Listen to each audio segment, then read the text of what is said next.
So let's start with just showing what the end result of my work yesterday was. And it is this. It's very similar to what we had before, apart from it's denser. The fog is quite a lot more dense than it was. Because of the noise I'm using right now, first of all, it's my custom. I use the word custom. I've adjusted a ton of sliders to get a result I want. Still, everything is still in Unreal. There's no painting to it. There's no, I've made this unique thing. No, it's all nodes that you can find inside Unreal, and it's, I would say it's easy setup. It is an easy setup as far as what Unreal goes and how complicated some Unreal stuff can actually be. So we're going to look into how I made this, but also I want to show a few other things. A few designer things, like where I started yesterday. And there's possibility that that designer system could work. I'm lacking some knowledge though, some experience in adding that, what I mentioned earlier, the height data or the Z data. So let's go to designer. Do we want to start in designer? I think so, because let's actually just go through the setup itself. I'm not sure if I went through the entire setup from blueprint material all the way to what we can see now. And it shouldn't take that long, so I think that could be interesting. First of all, I created a blueprint class that I've called BP Volumetric Fog, because it is a blueprint with volumetric fog in it. And it's simple in its like base setup is, oh, there was nothing there. You add a exponential height fog, and the reason we have that is it's needed for the fog to show up at all. It's likely not needed inside the blueprint though. There's two reasons, or at least one reason I can think of why I did this. I swap between scenes quite a lot. I've done that at least the past month. I've been trying various layouts when it comes to level design, and I wanted the fog to come with me to each level. And rather than grab an exponential fog, then grabbing the blueprint, I combine them to one. So I can just place the blueprint and be done with it. I don't think it's going to be a problem if I keep that in mind, that I can't place two height fogs in a scene. There's probably going to be some fighting between them.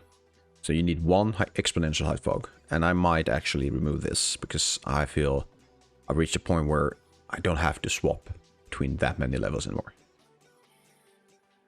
So to sum it up, what you definitely need is a cube. You place a cube in your blueprint, you size it up in whatever size you want. You can even leave it as standard or default.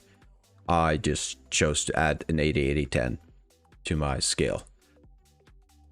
And I likely did that after I've already sized up the base cube in one scene. Now I realized, hey, this size feels good. I'm just gonna add it to my blueprint and be done with it. So now I can just move this around to each test scene, and it should work. And I do believe I am not doing anything other than that. Apart from, of course, you do want a material instance on your cube, and that's the volume material, volumetric material. We're going to go to that in a second. So this will be empty until you made the material. And I don't think, yeah, the only setting you have on your exponential height fog is this one called volumetric fog. You check that and you're all good to go. Then, since we just spoke about it, we do need a material. So create a master material. First thing you would do is go to your main node, the material node. I think that's what it's called. And then you would make it a volume and additive. Those two settings are all you need for the main material.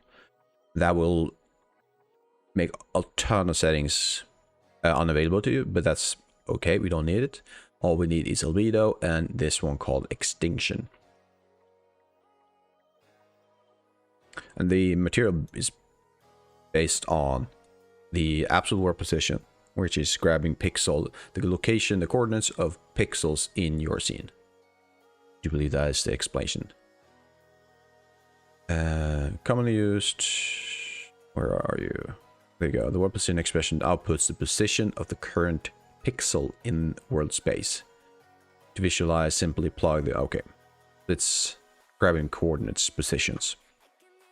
This node, a very good node to use if you want to have a clean setup, because it allows you to create these, do I have it somewhere? Yeah, these nodes that kind of references that data, and you can move it around and make how many copies you want of this and connect it into this. So rather than having one big connector going like cross over everything, and you'll soon see when it comes to a very advanced materials that this becomes a spaghetti code, right? It's kind of hard to tell what's happening. And you can also color code it, so if you don't like the red, you can add any color you want. Then we're doing some panning, so this is just a time node with a multiplier to speed it up or slow it down. I'm using a sped up version, and I do believe that has to do with the size of the cube itself. It's a big cube, therefore I need more speed to have so that the fog actually moves without me having to stare at one point for a long time in order to tell what's actually happening.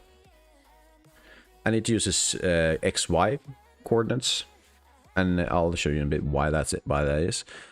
So you're going to have to mask out the Z from the absolute position, and these are speed dials. If you make them the same, right now it's 0.5 and 1, and that's kind of just to give it some variety rather than going from left to right or from back to front. It now goes diagonally, slightly to the X, or in this case right, no, sorry, that's forward, but also slightly to your left. I think Y positive is left, could also be right, one of them. But that's what the panner does. It grabs UVs, it grabs time, it grabs speed. That gives you a method to. If you plug this into a texture, you'll now have moving UVs, therefore a moving texture. We also append back the Z data, since a volume texture uses the UW. Oh god, what is it? UW. Can't remember the last. It's the X, Y, and Z coordinates. But in UVs, it's called. Is it UWZ? Is that the one? Is it? Can't remember. I rarely use that term. But in essence, it stands for X, Y, and Z. It's just in UV context. We call it something else. This is UVW. UVW, that's the ones, right?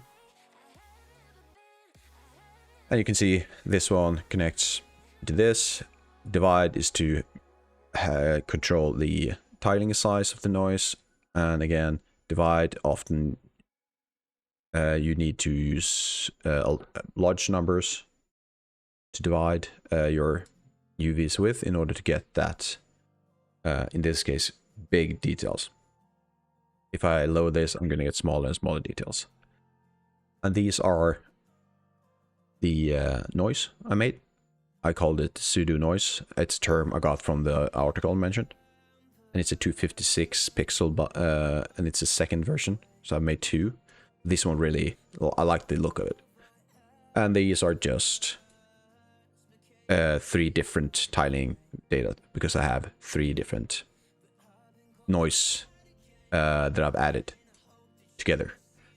And then power, that controls the contrast. I think we will call it contrast.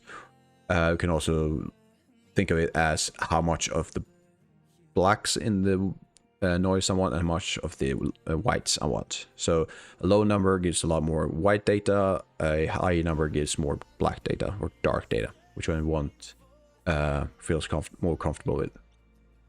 So you can see I'm using a low one. That's more or less default when it comes to power. So in this case, the power is just doing what it's done at default. We multiply these together to create a slightly different version than just the basic one. I'm multiplying by 2. That's a way of controlling, oh sorry, by 10. And this is just a density controller, kind of. It gives you more, a higher density if you have a higher number. I'm not actually going to, while we're here, let's do that. I'm going to keep it at 10. So my material instance is a mess right now because I haven't organized these parameters at all.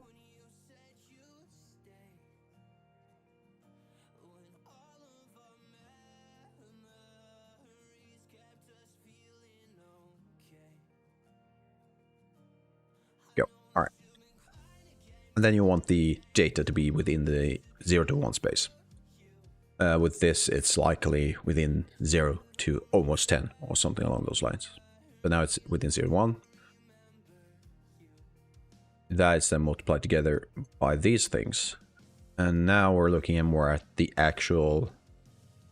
no, sorry. This is related to the fog, absolutely, because it's in fog material. But it's not necessary, actually.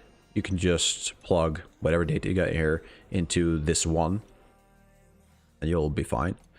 However, I wanted to control the height a bit better rather than change the size of the cube. I wanted these values that allows me to move the lowest value, lowest height of the fog, and the highest, the top height of the fog up and down. In this case, the fog is at the bottom of my seam, and also 500 units above that bottom, which in world units will be 5 meters, or I guess 15 feet. Not sure if that conversion is accurate, but I'd say it's close. Maybe 16 feet, I don't know. And it's the same as with this pattern. You grab the Z or the B in this case, which is in color coordinates or in UV space. This likely 3 numbers or letters you need to keep track of. X, Y, and Z is the same as R, G, and B, and it's the same as U, V, W, with very slight context logic, I guess. But in essence, they are the same. So I subtract my height with my lowest, which means my height is unchanged. And these just allows me to do that, what I mentioned earlier, to move either the height up from the ground or up into the sky. It's a necessary step, but it's not the, it's not necessary really, but if you want this effect that I'm talking about, you need this. So you divide, in this case, by 500. Which lowers the height down to roughly half-ish. In this case, because I think my cube height is 10,000. 10 units. You clamp the value. I don't think this one is necessary. Well, it could be because of... No, it doesn't have to be necessary, but I do want to clamp it within 0 and 1. No, it is actually necessary because the numbers I want to get out from this one shouldn't be greater than 1, also not smaller than 0. And the reason is this subtract. If it's not normalized, I think this will not work as well. Because it's an invert, this just inverts the data. And that's this one allows me to control whether or not I want it inverted in my material instance.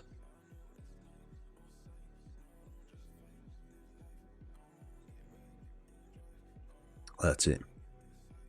That's then multiplied by this system right here.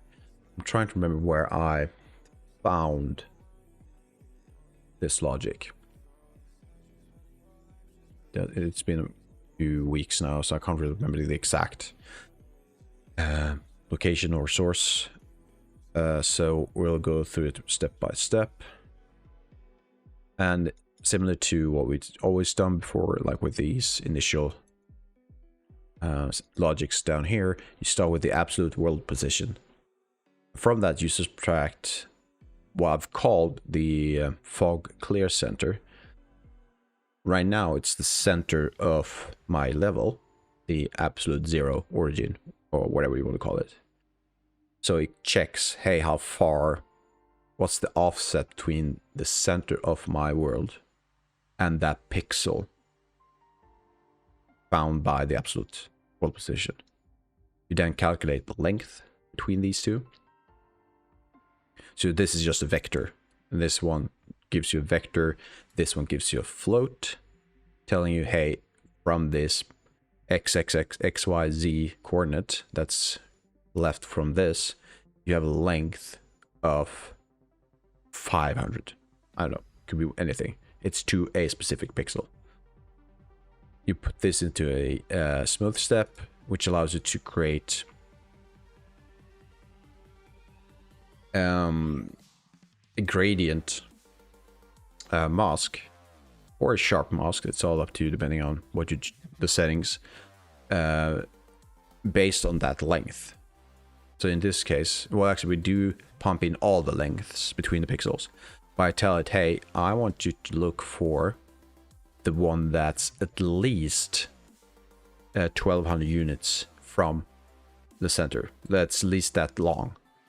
And then I want you to create a soft transition between that and the nearby units to create a circle, or actually a sphere, because you also have up data.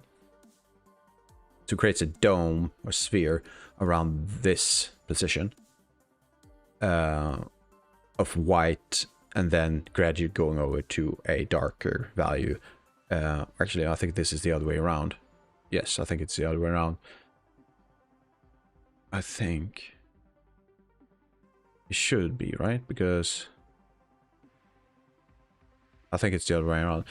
Imagine this. Around is a dome of values that we are asking this to extract.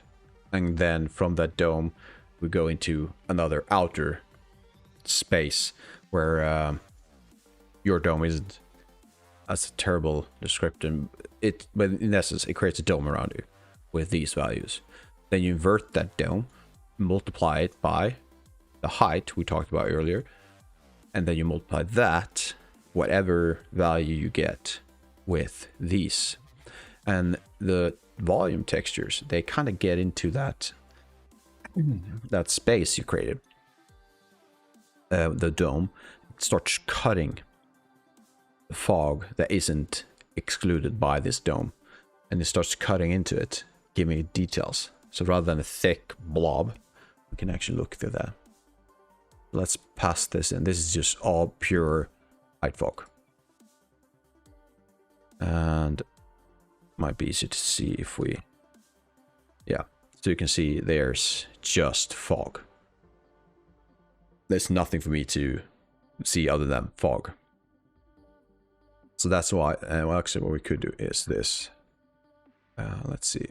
To show you what it looks like outside the game. Whoop, oh, are you flying so fast? So here you go. So I get closer, I can start to see the shape of my cube. It's a bit hard to tell, but it's a cube shape right here. I can probably make it easier by looking at the cube itself like this. So you can tell that the fog has completely filled the cube. And that's why we need to cut out the parts we don't want. We don't want the entire cube to be filled. We don't want the height. We want it to be lower. We want it to be not surrounding the player. So that's what we've done. So this one creates a surrounding around the player that's no fog. This one lowers the fog to a more reasonable height. This one cuts into the fog and gives it details, makes it more natural. And now we have a fog, which in this mode is kind of hard to tell what's happening. We can see on the side here, we move up, we can see that it's lower than the max height. There's also these cuts into it, and I think if we go to the center, it's hard to tell because can I maybe do it like this? No, not really. But around the origin point, there is a very slight, hard to tell, but it's a circle surrounding the center of the world. Maybe it's easier to see from down here. No, it's easier if I do this. If I start playing, you should be able to tell that just beyond, just outside that my light source, there's a small circle with no fog within it. Outside there's fog. And perhaps it's easy to tell if I just move into this part. You can see how it moves away from me. Yeah. So that's a cool effect. And I like, when I found this, I was kind of happy that, oh yes, this works really well. But we took it a bit further than that. Because I just showed you that the circle I mentioned follows me around.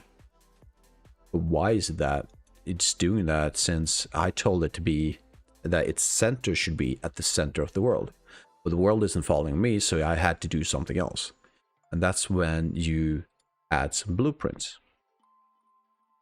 And this might look daunting, but it's kind of like a lot of repetition, just adding the same logic more than once. And that's why it looks more advanced than it really is.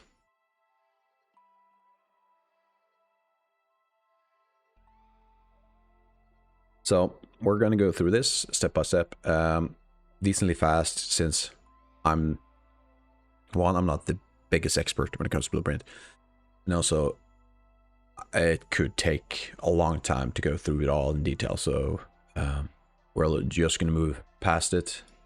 No, not super quick, but I'm just going to show you the main essence, the basic of it. Oh, sorry about that. I need to remember to mute my mic when I have to cough. Right, so the logic is, when we start to play, we look for an actor in our scene. In this case, it's going to be what I've called the Nightshade class, or Nightshade character. It's a foreign name for a actor that is the character. It contains all the information I need to know regarding how the character setup is. Collision boxes, movement, things like that. Storing that in a variable, making sure it's actually valid, so it's not a null pointer, which means it just doesn't have any data. It was not found in my scene, therefore we can't do anything with it. It's just nothing there. It's like multiplying by 0. Nothing's gonna happen. Then I drag in my bounding box. This is just how you do it in Blueprint. Just grab and drag it. Now I have a reference to that bounding box in the scene. And I do what's called a dynamic material instance. This is an instance I can update a version of my material that can update real time. I can't do that, as far as I know, with a usual material instance. This one I can. I check, hey, the output, is there any data at all? And if it says yes, okay, add it to this, and we're done. I've created this function after that. Now this one is going to be a mess. There's a lot of nodes, but it's not that complicated.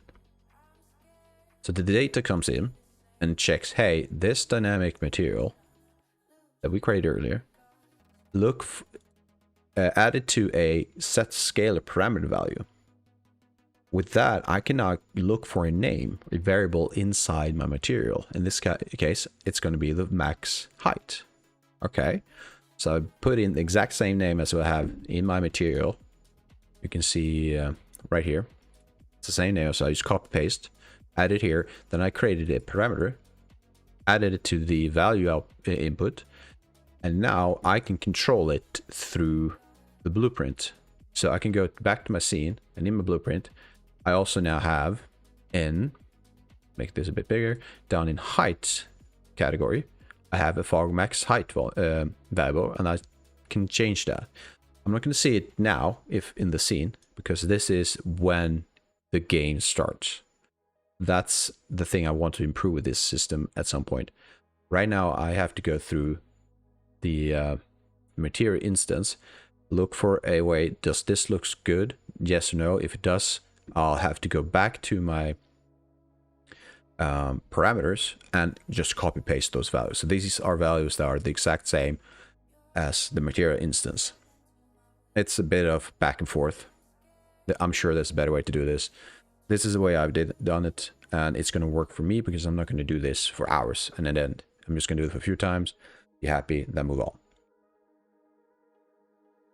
And then I just repeated the process with all the variables I wanted to create. I wanted to be able to adjust in the scene and not having to go back into this and update it. So done the same thing for macro noise tiling, its power, the intermediate tiling and its power, and so on and so on. Same thing for the speed multipliers we did to animate the texture. Same thing. And if you're new to Blueprint, these variables, you create them by pressing the plus sign.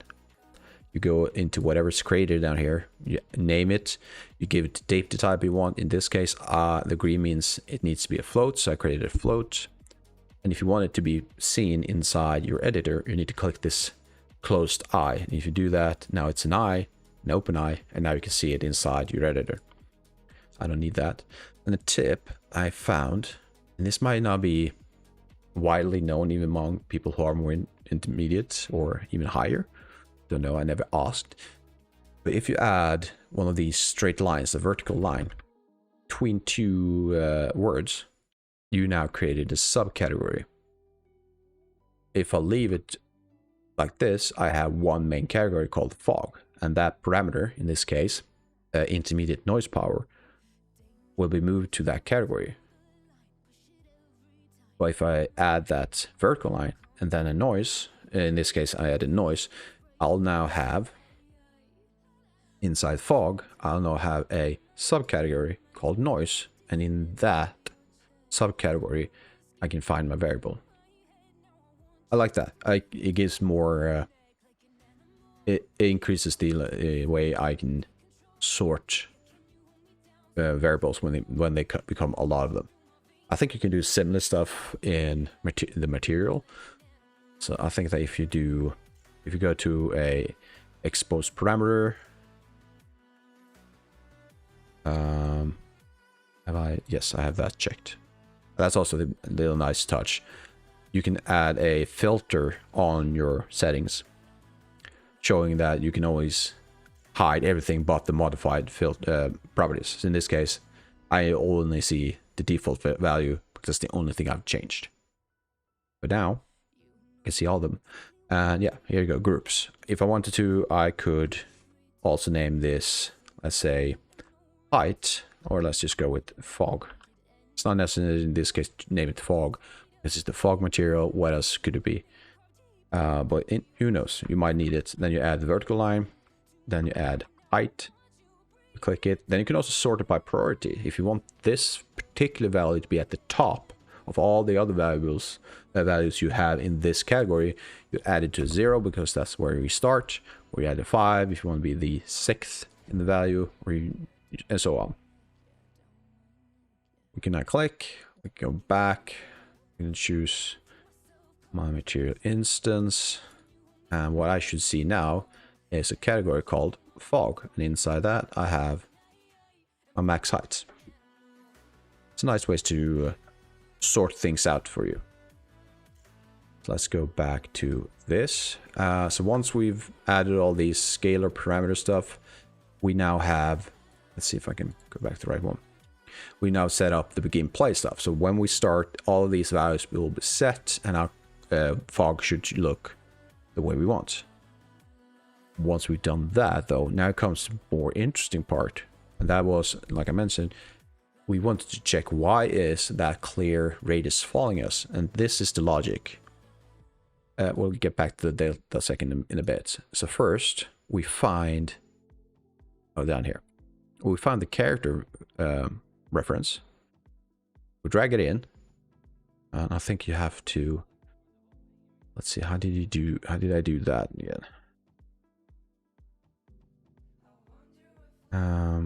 I think what I did was I had the character selected, then right click and then selected it right here.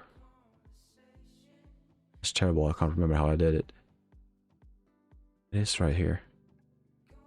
Might have just created a variable and added the correct blueprint right here. I really can't remember how I did that. Let's move on, I think. This is not meant to be a tutorial either way, so it's just me showing what I did. Character, get the location. This will be automatically made when I drag this into the value.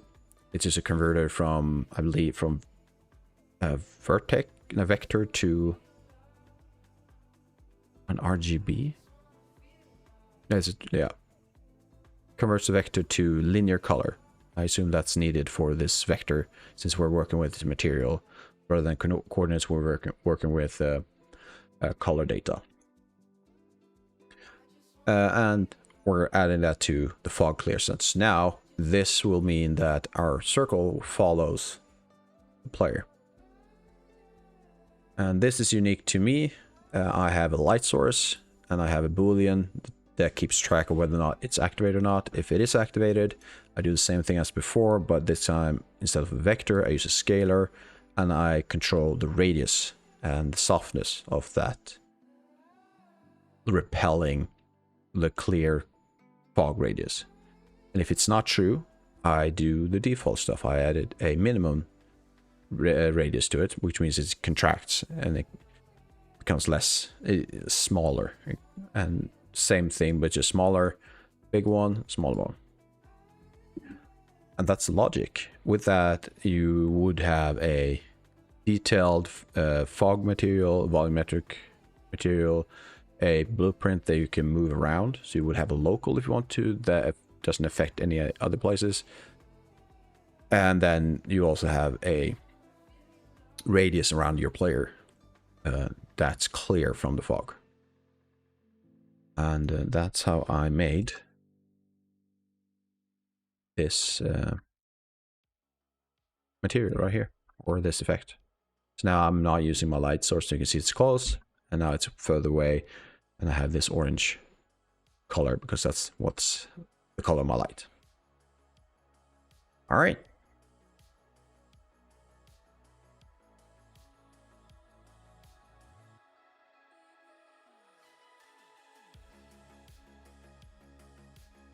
So, yes, there was something else I wanted to show you. All right, of course.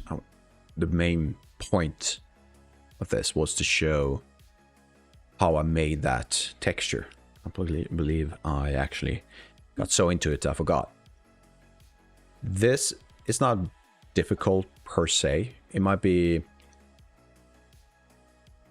I mean, I don't personally understand to 100%. I have a shallow understanding of what's going on. It's not difficult to set up though. So we can just follow these steps, and what you want is first a material that's set to unlit. So there's only, shouldn't it be unlit? No, it is. Surface opaque unlit. So that's the only setting for the main material you want to change. Then you want to find the texture coordinates. You usually get that by holding down U, then pressing in the world, and you get that, or you search for text coordinates. You multiply these X and Y, or in U and V values, by the number of tiles you want. I want a 16 by 16 tiles, which means there's 16 squares to the right, or from left to right, and 16 squares from top to bottom, creating this pattern. Let's see if I can show it. Creating this pattern. And if I change this to say 8, I now have a 8 by 8. But I wanted 16. No particular reason really, just I personally like the number 16 in this case. You can choose whatever you want. As long as, I think, keep it to the power of 2, meaning don't make it a 3. I think you could probably get away with it. But I would keep to like a 4, 8, 16, 32 type of thing. Perhaps overkill, I don't know. I personally just like to keep it to that. With these now we understand that these are section divided into the X and Y, red and green values. This one was new to me. And was used in the article, the source I found yesterday. What I'm doing from this, I believe, is finding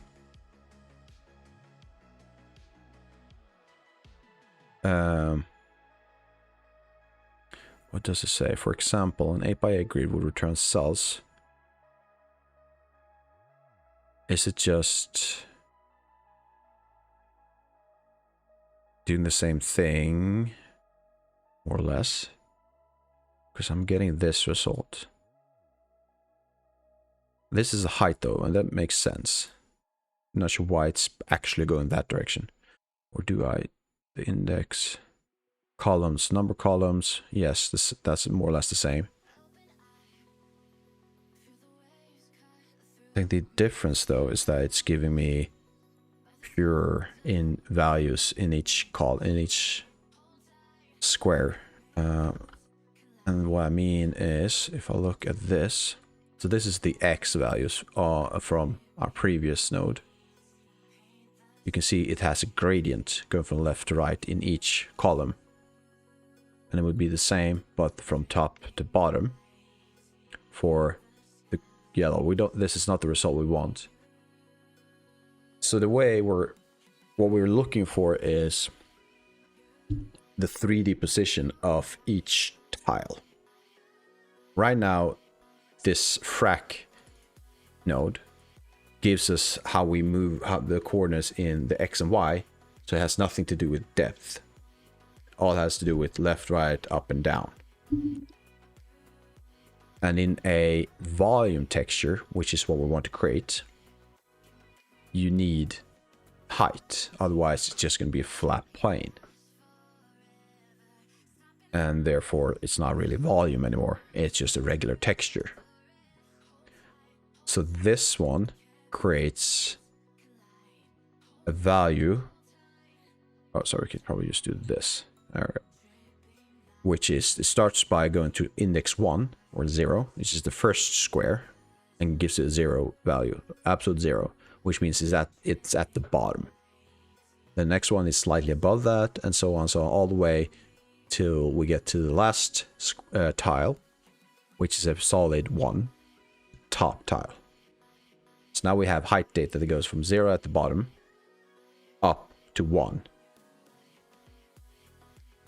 And it's divided into the same number of columns as this one. So when we append them together, we'll get this. And you can see the hint of blue. Blue is height in this case. So red is left and right. Y is up and down, or down up. It's the Y coordinates. So it's it's really left to right. What am I saying? No, X is forward, back. Let's take a step back. On a flat 2D surface, the up and down will be the green. The left and right will be red. But in the 3D world, you also need height. That's this one, because otherwise it will be flat on the ground and we'll move like this. That will be X and Y. But with height, we can now move this way also. Put that into a noise node. That's default in Unreal. All of these are default, by the way. Nothing new. You don't have to import anything. You get these types of things. So we moved them. So we moved a noise pattern from the top, then one step, next step. Also, we've done that 256 times, and also give them priorities or a order in height. So you have the bottom one all the way down to down here for the top one. So it slices. We're slicing this information down. Yeah, so yeah, exactly. That's kind of what you should look at it. If you're unsure and new to this type of volumetric workflow, imagine grabbing a fruit. Doesn't really matter. Let's go for the watermelon.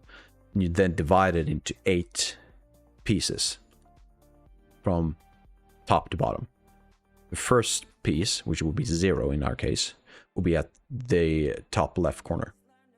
Then the second one will be slightly to the right, and so on, all the way down to the 8th or 7th index, the 8th piece in the corner. We would stack them on top to create a new watermelon. And that is pushed into the emissive color, because we are not going to use this on a model.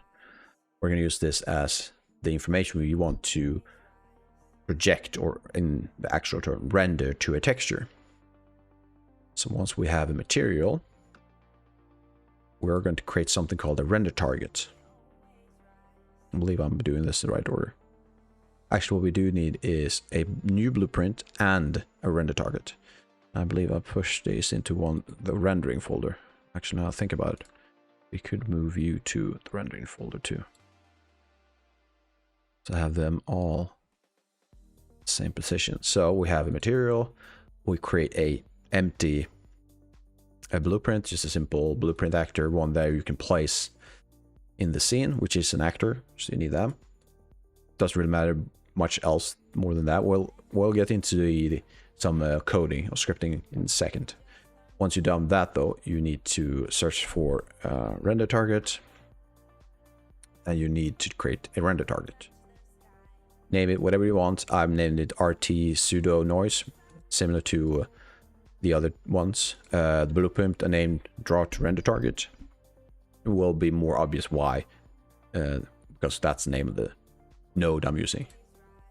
And these are the results from that rendering, and then the conversion. So we'll get into these a bit in a sec. So inside the blueprint, you go to the event graph. You create a custom event, call it, like I said earlier, this is the obvious part, draw to render target. So custom, is type in custom event, add it, name it, and I believe that is it. Can't remember. Yes, call an editor. We need that so that this event can be triggered manually inside our level or the viewport. I'll show in a bit to demonstrate that. Then you just place this down, draw material to render target, which is, hey, render the data from this material onto this target. And you choose your target. We made this earlier. You choose your material, compile, you're done. Back in the level though, you add the blueprint to the scene like this. I already have one, so I'm going to delete that. And you should just be able to click this button. And with that, I think it will come up. Or did it just... It might have overridden whatever. Ah, there you go. And let's see, why is it? Because I named it differently. So it created this render target for me. And it can't really be used as a volume text just yet, because I believe you have to right click it, create static. Now we have a texture, and that's likely why these are, all right, yeah, exactly, these are textures. This is a render target. Now you have a texture, and from that texture you create a volume texture, and with that you should have something like this. You can click 3D view, and the reason it's not showing, so oh yeah, alpha is there. Turn that off and you should be able to see as a cube like this, and it should have all the proper sides instead of stripes that I used to get. The reason why I got those is the value. If you look into imported here, or import, it should be the same values because it's a cube. Cube have the same size of their sides. And if it's not ideal, you will have to adjust these values, but I think it will be fine because we're hard coding the size into our material. That's the 256 we were looking at earlier. And I think that is it. Then you can add the volume textures to your material and you're done. I think that's all I had.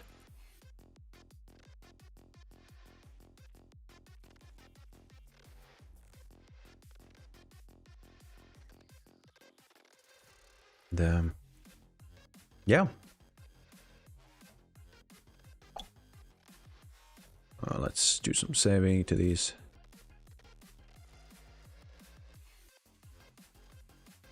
And I don't need the render target anymore. That was a winded and a long explanation to what I called was simple. I called it simple. So, I mean, it is, in a sense, simple. It is. There's no complicated computations, calculations you need to do. Follow the blueprint I showed, the graph I uploaded. I don't think you need to know the exact how they work. You need to know how to use them. That's another thing. Maybe that's also something I could have gone through, is that when you have the noise node selected, you have multiple settings on the left side.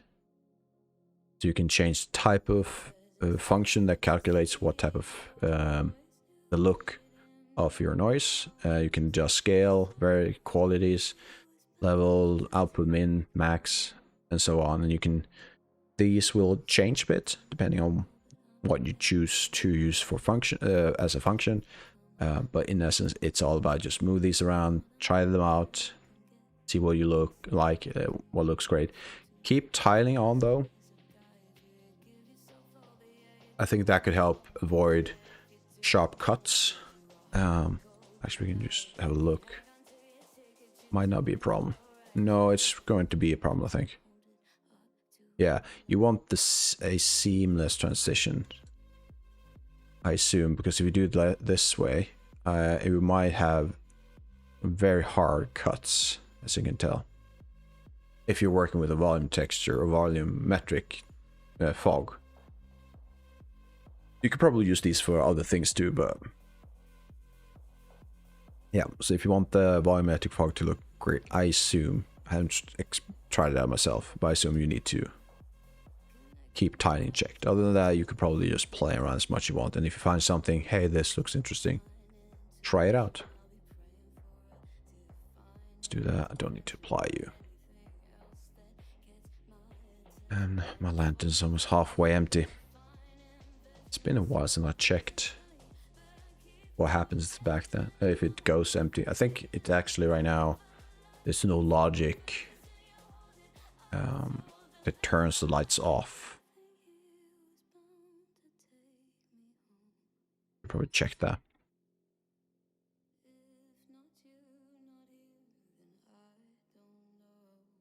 Really should. But not right now. It's not the most important. I'll notice it eventually again.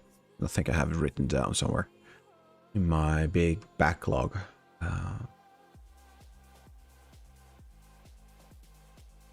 So what we're doing now, it's been an hour. Actually, that explanation didn't go for as long as I thought it would. Let's see, what have I done? I have added a root and a mesh socket to my character. I believe that character now has an arm. I do this, an F8, turn around. There's nothing there. Is it because I pressed F8?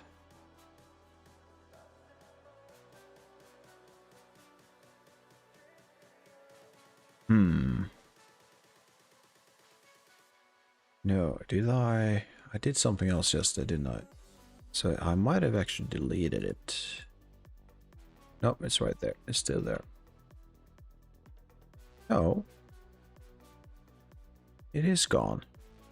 So either I did something and removed it, or had to remove it, or I didn't save. Either one of those are dumb. So let's add a cylinder. Let's adjust it a bit.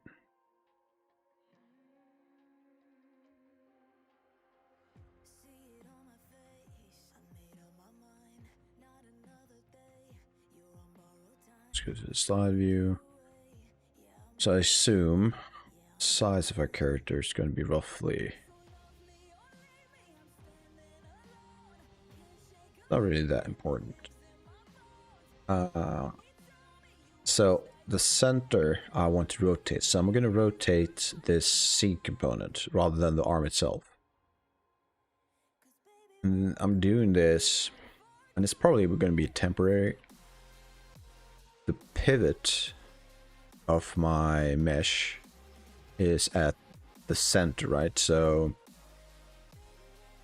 it's going to look weird pivoting it for that. So what I want is the pivot to be up in this section, the mesh. And for that, I'm going to have to move this one down. So imagine this being the top of my arm, like the shoulders, like where very top of my shoulder bone right here. So I need to be slightly down in this area, right? So that's roughly in. Let's do that. Let's do -32. That's fine. Scale wise, let's do 0.09, 0.09, and 30.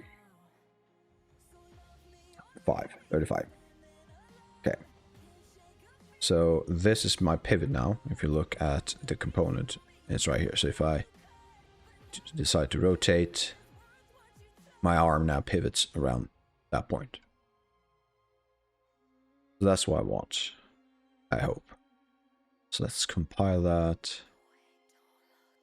If I want to move forward, why is it adding all of these extra? And new 90. 0. 90. And 0. Alright. So that's our goal then, to pivot the Y, which will be called, there's names for these things. So you have pitch, yaw, and roll. So let's see. So it's always can't remember this. Let's see, where am I? Right here. So it's pitch, right? Then it's roll, and then it's yaw. Or it's the other way around. Is this yaw? No. Do I need to look this up? I can never remember these things. It's pitch, roll.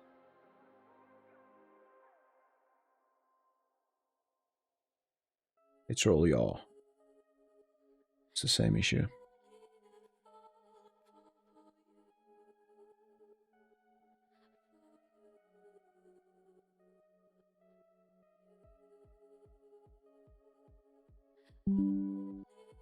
Let's see. All right, so this is what I'm talking about.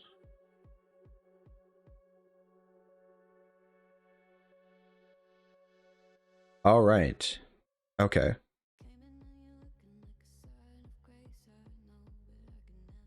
Right, so yaw is around the up axis, which is Z in this case. It will be the other way around for this. But either way, it's how the planes goes in like a circle. The roll was actually, so it's the pivot like this. That's the roll. And the pitch, yeah, I was correct with the pitch. This is the pitch. And this is the yaw. So I think I was correct in what I was saying. It just didn't connect in my head. And if the pivot, if this is pointing forward. So my hand is like this. and I'm pitching it down. That's why we're rotating in. Exactly. So this is yaw, this is roll, and this is pitch. No, sorry. No, sorry. That is pitch. All right, fair enough. Awesome. So in my blueprint, once I click the F button, which is what I've keyed my light source to, this is this function. This one control is, this is what's happening when I press F. It looks for the player controller and a boolean, which I've stored, and which I got from one of the player's state, I believe. That's what's controlling various, like, hey, this player feels this player does this, or has taken damage, things like that. So it checks, hey, if player light isn't a 0 data null pointer, and the toggle, actually that's kind of unnecessary. This part is unnecessary because I'm also checking it again down here. I think I could keep it at this. And why I'm doing these two is just so that Unreal doesn't crash on me. Null pointers will tend to have Unrealers crash. It's like a calculator trying to figure out why it's 0 times 0 or 0 divided by 0. It's just like, well, I don't know. Why are you trying to divide nothing by nothing? There's nothing there, right? So it checks, and then, hey, is B light, right? It's up here. Okay, is this true? Yes, it is true. Okay, then the light is reverted, and this is just reverting the true statement, and it's by default set to false. No, sorry, set to...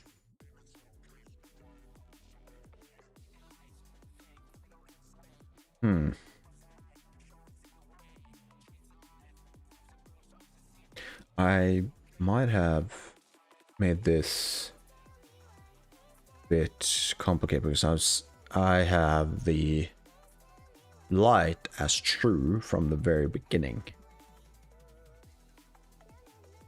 That's a mistake. How do I fix that? It's in... I believe I did this in play state. No. Where have I... There you go. B is true. We want that to be false. We don't want to start with the lights on. And I need to double check that I'm not initializing something over here. Declare, or whatever you want to call it. No. Okay. So now, I just want to confirm. Make sure nothing crashes on me. Is it going to go through? Yes.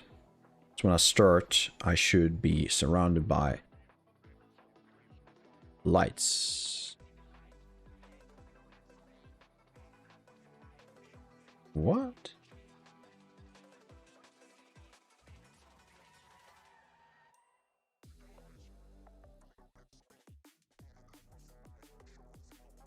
All right. I want to fix this before we move on because it's going to affect a lot of things. So B light is on. Let's see if B is light. Okay, let's just go for light then. Nothing.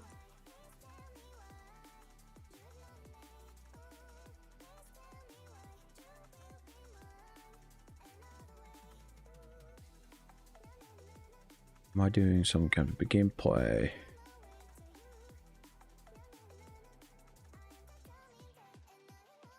When I did the toggle on, off, It was doing something really weird. Unlikely due to this thing. The visibility is false. Intensity is player light. Intensity, where are you?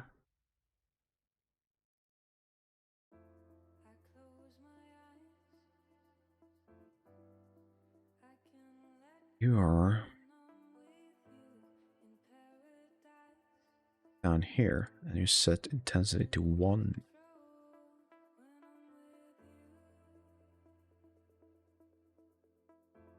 Okay. These are likely really dumb thing to have set. I should do these in the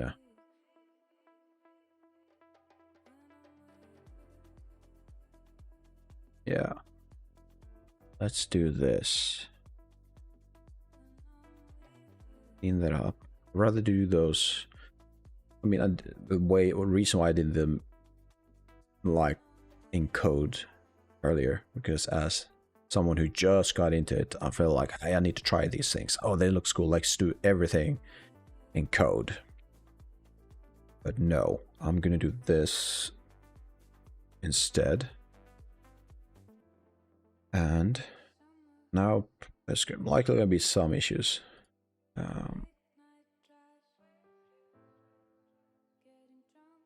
Like this. View character.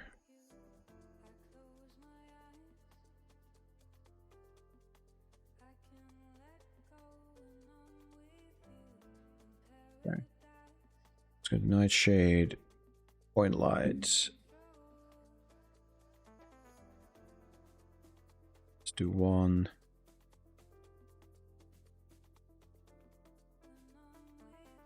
Is that mistake too?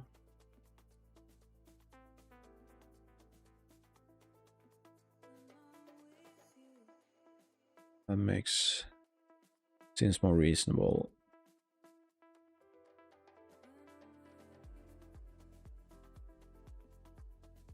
Still starts as active. So let's just run this again.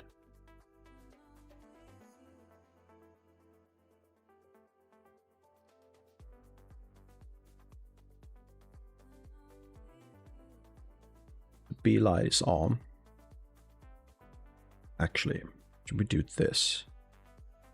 Let's just tell it that no, you're not going to be visible. Period.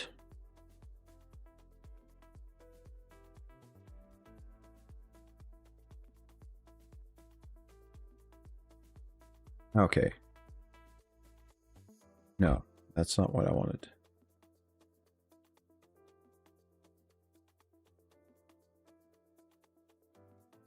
What I want is for you to be... You're still on.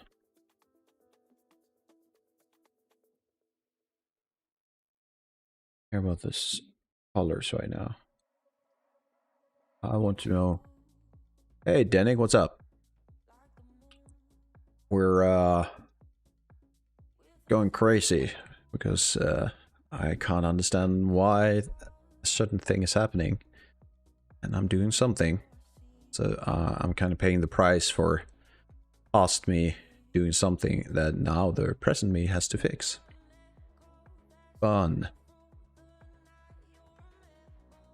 What things? Yeah, it's likely a small dumb thing. When I start the level, I want my light source that's attached to my player to not be visible. I want it to be dark around me. And then when I press a certain button, I want that to invert. So I want to activate it. Actually, I'm just going to show quickly. It's easier just to tell like this. So when I start play, I look down, there's lights. I don't want lights. When I press F, which is to toggle, it gets dark, then it turns on and off again. So at some point in my code, I am doing something with the, I think it's the visibility of that point light. And I can't remember where I've done it. It's not on begin play. I'm initializing it as false, so I'm telling it do not be visible when by default at the beginning. Could also be something in my header. So it's the usual, is trying to figure out what I've done. So this one is false, which it should be. Current state, because it tells me, hey, the current state of my light is off. It's false. Fair enough. And I've even hard-coded in to tell it, hey, you're off. Be off. I don't know. Or am I doing something else? Player light. Let's see what player light gives me. Yeah, that's just a check. And it goes from false to true when I press F. Therefore, it should be true. And if I press F again, yeah. True.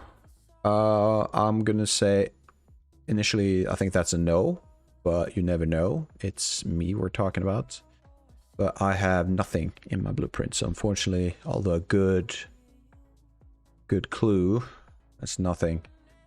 Am I doing something in here though? Could it be something? Could that be the case? It was set as true in my blueprint, and that maybe that's what you're referring to. I was thinking of the event graph, but I had it set as true. All right. Oh yeah, there you go. I will be really happy if this works. All right, and there you go. There you go. And now it toggles the way I want it to, right? Because I did this. Actually, so I had to press twice for the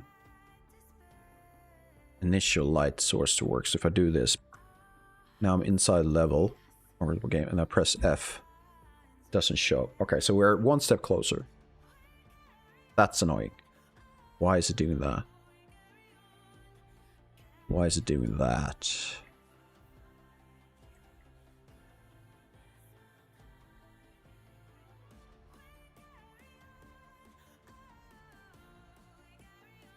A local blight. Okay.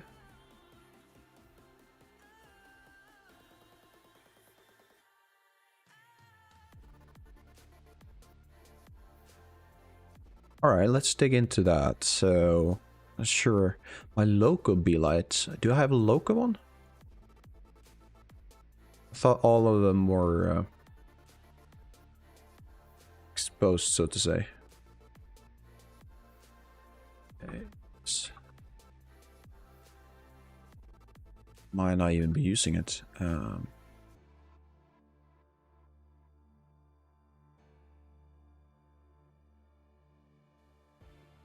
So I have 3 instances.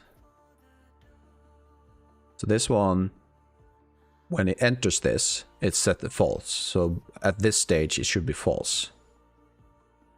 But that's why I have it in the header, right? Then it tells me, hey, invert it or make it go from false to true. And if it's true, set the visibility. Am I not... Should I also do something in... Alright, yeah. Or perhaps I should also do something in the else statement. Because if this is not... No, alright, you know what I did? Earlier, I removed something from this section. But that should make sense because all I removed was that this...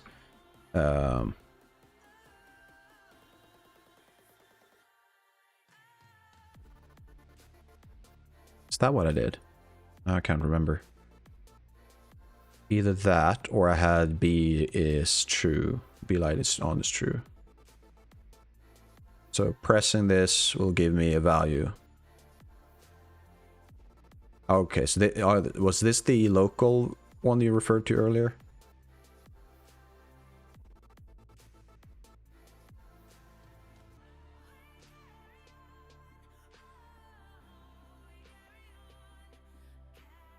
All right, okay. So we're referring to this one, okay.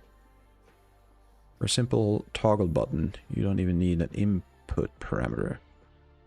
Are you thinking about this part?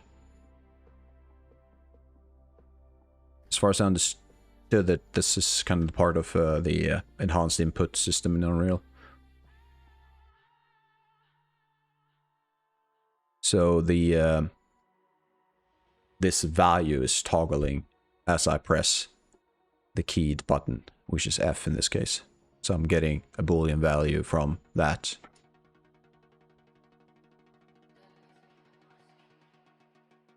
And if this isn't null and this is true, then do these things. I assume I don't need, actually I could probably just move this entire section out into this and then have an else statement.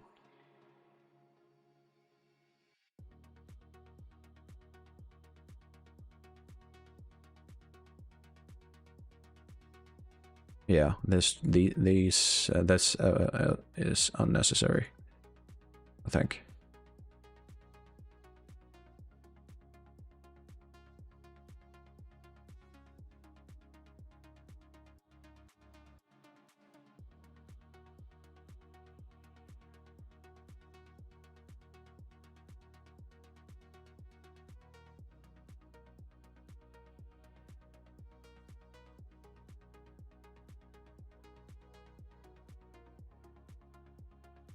What if we do this way? So I'm pressing this. Right, do I even need this part?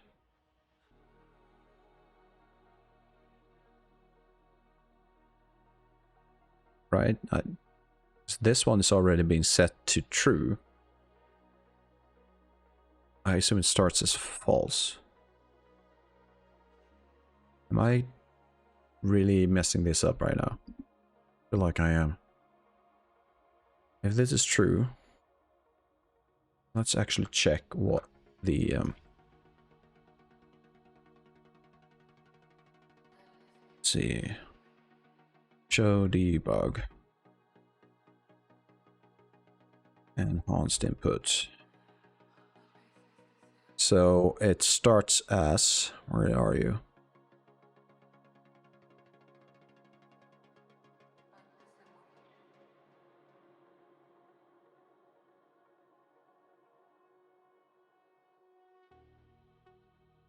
Oh, there you go. So yeah, it seems to be false and then jumping back to false after a second. Yeah, that's why I'm doing this. For a brief second, this is true, and then this is then set to true.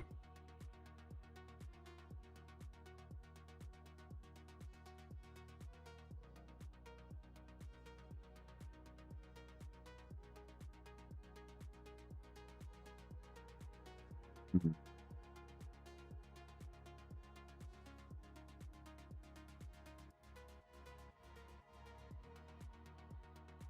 Let's do this.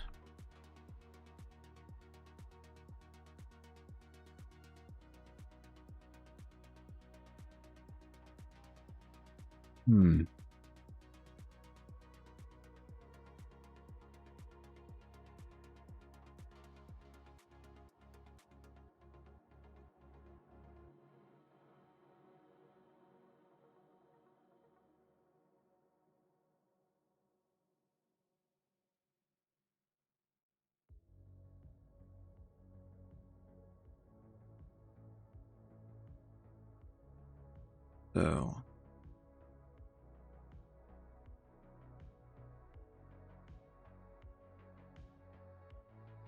also option, I think, to go to puts. Good. What are you? You are pressed.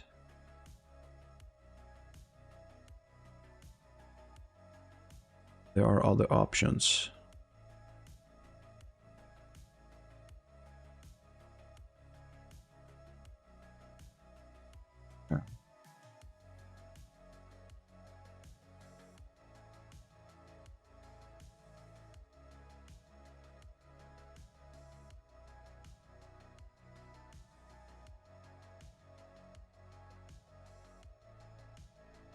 I don't think that's the case.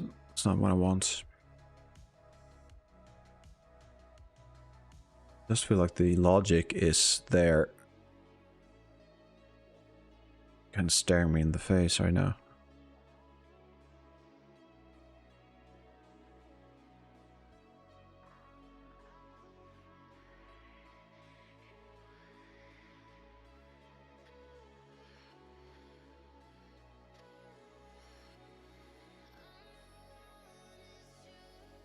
Let's see. Let's do some debugging.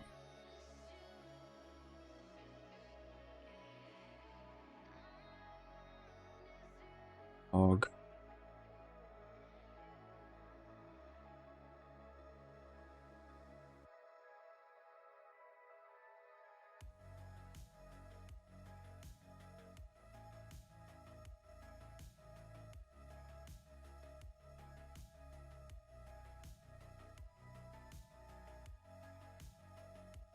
Did I check blueprints? No.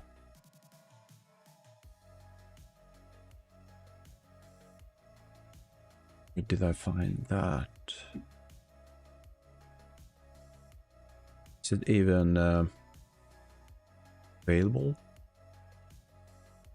in the blueprint? Okay, so it's in character.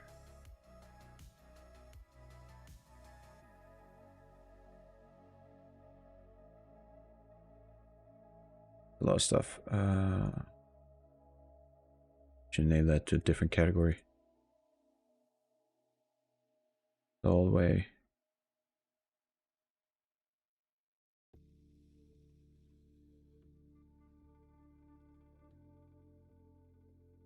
Category.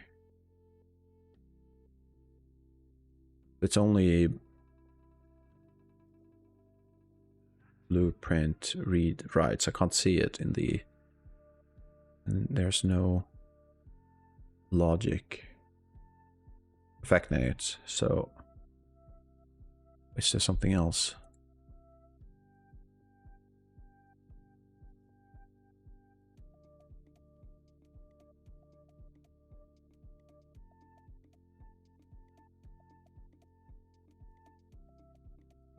It's not impossible. It's been a while since I made that variable. I'm gonna say no. Then again, I'm still fairly new to C++, so kind of used what I knew about at that point. So it's not impossible. So you think that I should probably just check by making it edit anywhere and see if it's a default value just lingering around.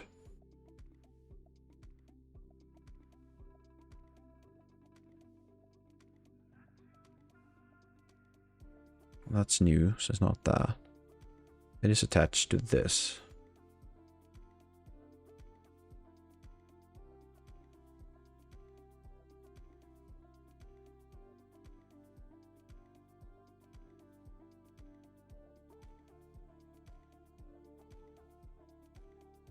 I think I did at one stage initialize, is that what it's called? Or add value inside the character struct.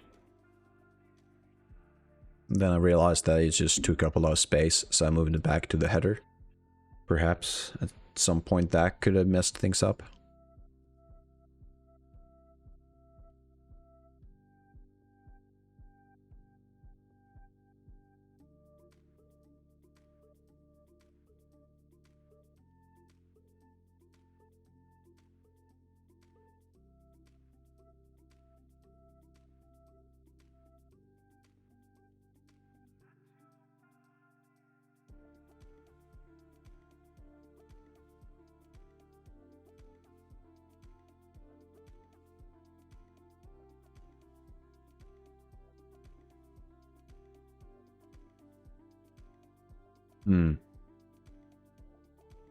Yeah, okay. You set it to edit, yeah. Change its space value. For some reason exactly. All right, so I think it's worth at least checking out. It's just a minute or two of work, right? So well, we just do this instead. I assume since it was a headed change, I'm gonna have to do this.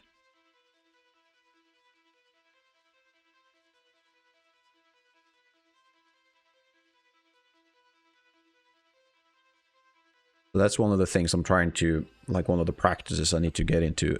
Is it better to initialize a value in the header or in the struct in the CPP fly?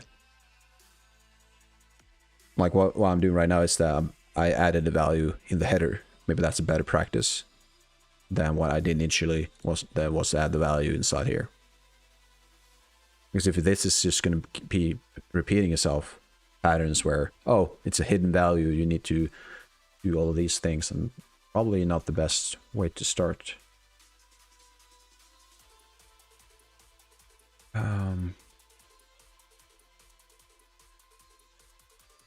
There you go. But why though?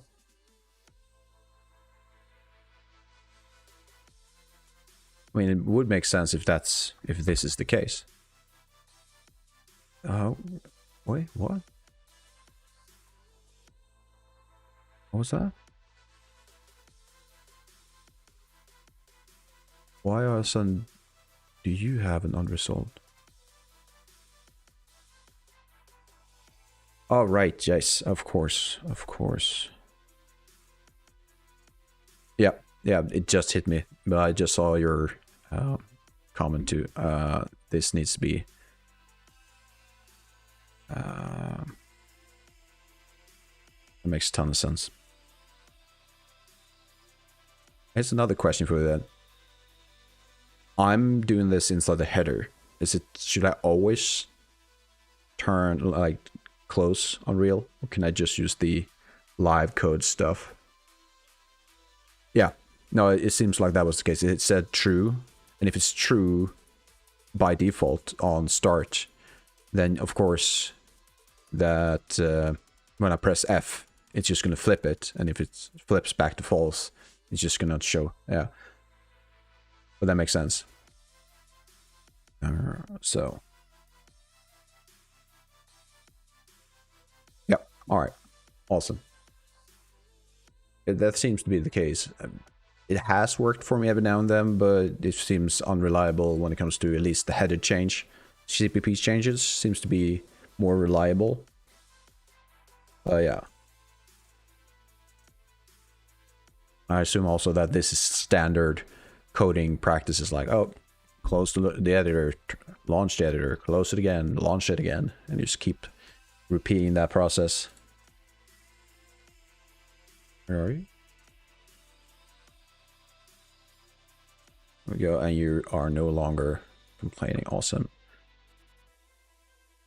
So what I hope to see now is turning on and off. That's amazing. I'm the thought that I had to go through the entire process to find that answer, and you're here, you just help me within minutes. That's amazing. Like, I would spend days, probably. Oh, that thought would scare me. It scares me. Amazing. Cool. All right, perfect. Which means that...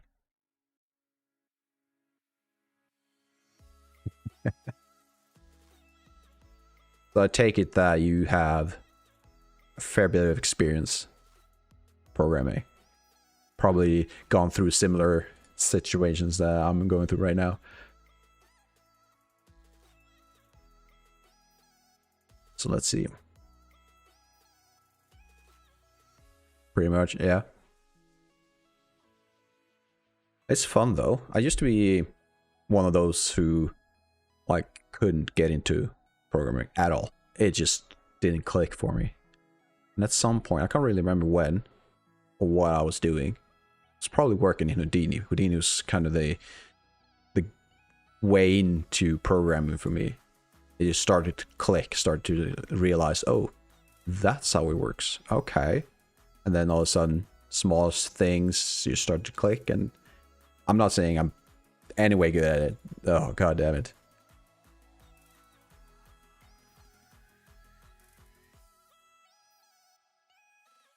Oh, fair enough. So it's a flaw that Unreal should look at. Yeah.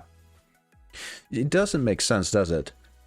If I'm telling it in code, because I was telling it very strictly, do this. But it kept on that old information. Yeah, that doesn't make sense, does it?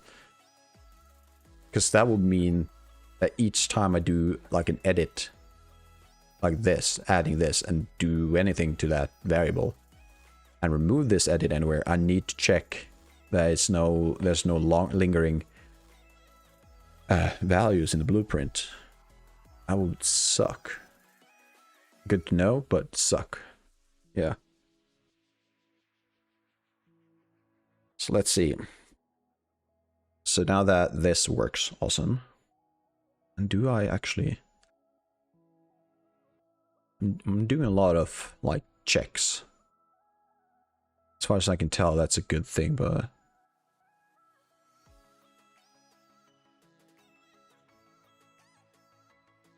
yeah. Right, yeah, exactly. I mean... because, like I mentioned earlier, I didn't know about this. Maybe I did, but like way back in the back of my head. And since I couldn't see it, yeah, definitely I would bang my head and thinking it has to be something else.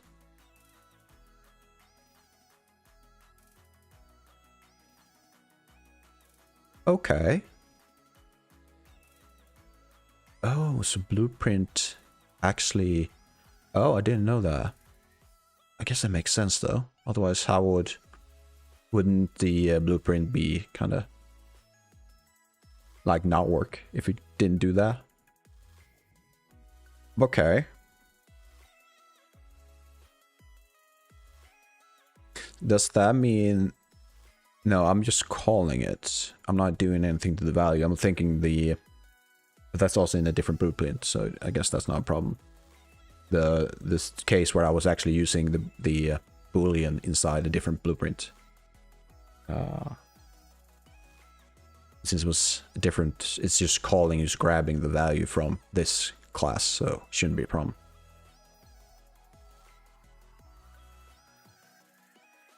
All right, I'm learning a lot. It's nice. And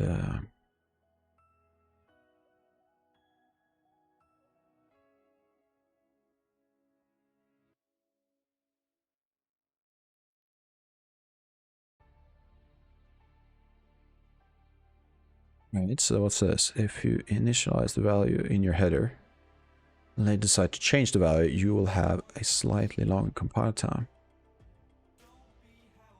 Okay.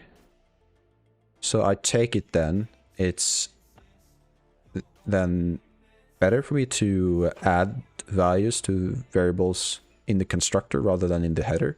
Just kind of...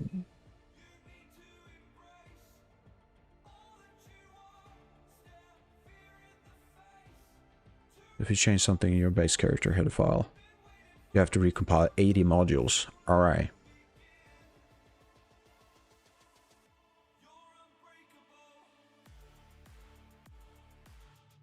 Good. Give me yes and no answers. That's good because it helps me a lot. All right, so I should be careful then with this initialize. Well, likely not going to be a problem because I don't think my project's going to be a huge one. But I should be in the practice of initializing values inside the constructor then. Just a precaution, I guess.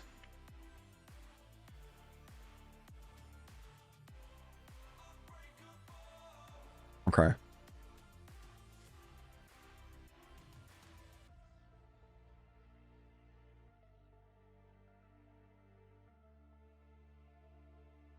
Okay. So it's viable if you don't want any CPP files. at all. Okay. Not 100% sure what that means, but again, I take it as I can move forward with just initializing the constructor, and I should be fine. I guess it would be fine either way, but it's always, if it can make things 1% more safe, I'll do it. Unless it's a super complicated process, it will take hours, but who knows. There you go. Awesome. There you go. So 80 modules in one recompile. I have no idea if that's a lot or not, but 80, it's a big number. So you're working on a big project then?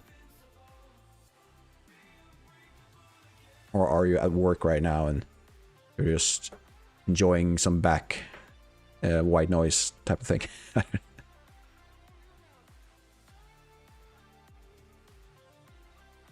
see.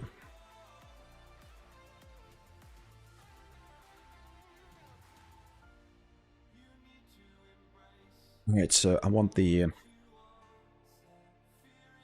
arm animation. Did I... You're working from home, kinda. Alright. Well, you might be able to tell I'm actually from home too, but it's Sunday, so I don't actually work. But usually, this is usually my desktop for work too, so it's comfortable in a way, working from home. Don't have to do the commute. But at the same time, you kind of get stuck in this, in one place. You have to force yourself to go out every now and then. Which I do enjoy, but it's comfortable inside. Same temperature. I know where things are. I don't have to talk to anyone. Not that I really mind, but it's comfortable. Right, the arm animation. My head right now. That is the actor component.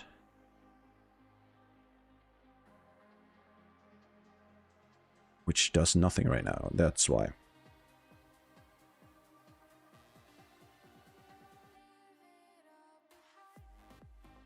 I gather just a check. I know these two.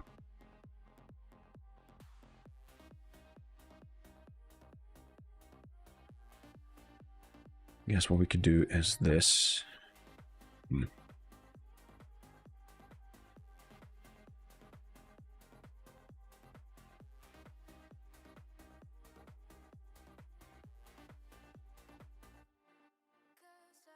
Is relative? Or and it's set, or is it add? Now. You know, let's just try it. Nothing's gonna break. And I've learned something.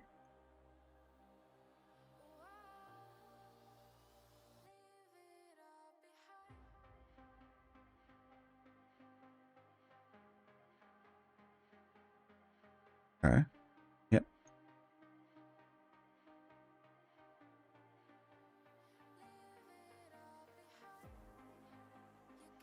That did nothing, or did it? I think it did something.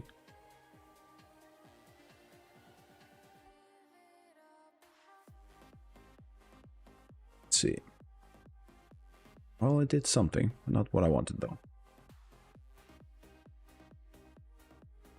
So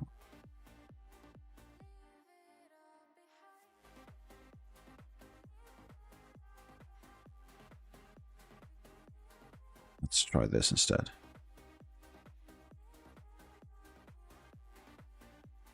That needs to be a rotator.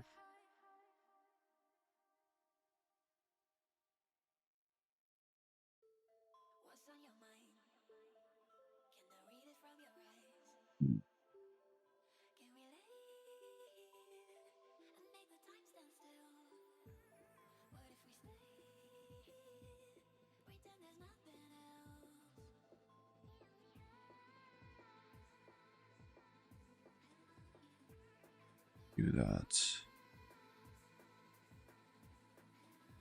Yes. This?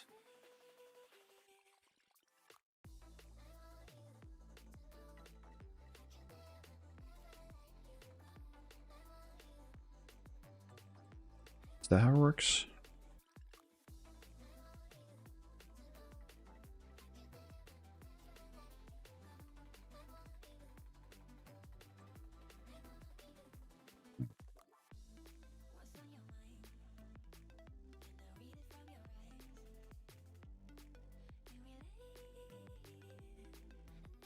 Right.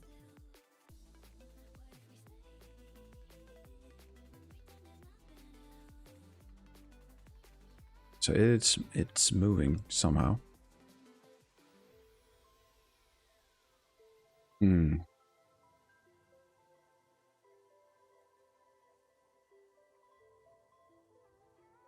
Yeah, I could always get a rotation from the forward vector, but that kind of defeats the point.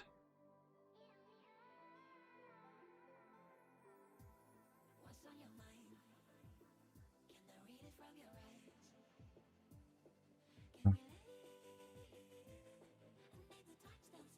always struggled with rotation, at least like the math behind it.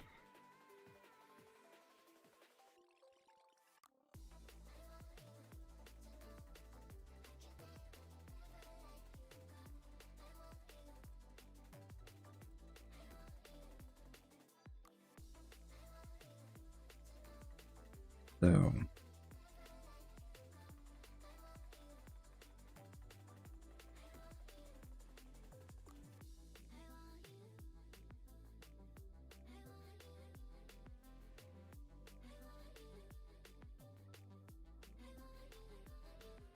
do some research on this.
Wonder, stop raining.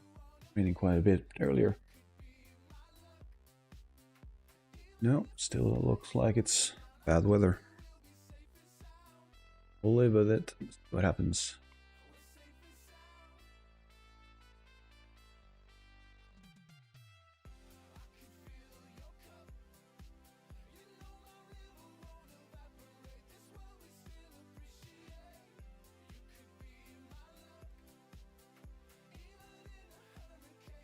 Apparently, I am still doing the right thing.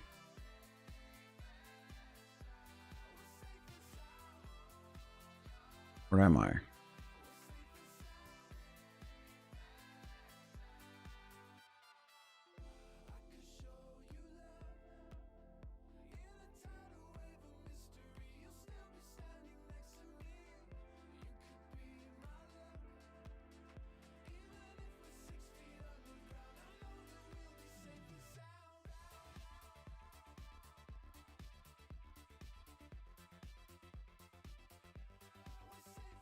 This is necessary, but let's add these in. Then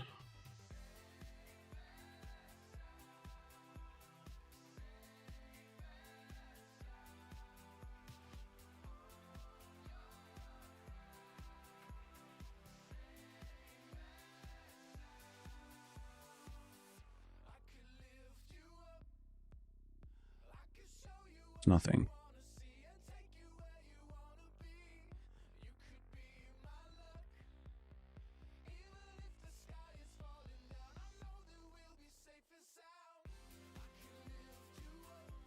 The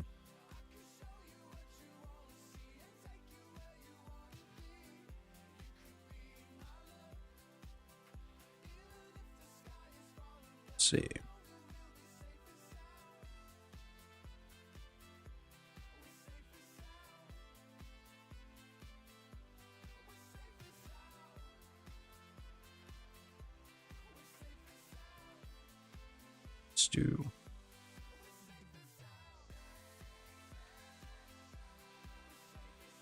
Let's do that.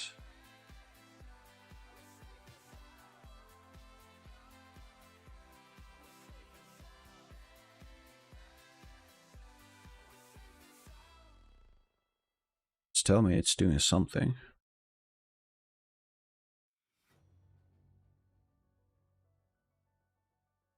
It's not rotating.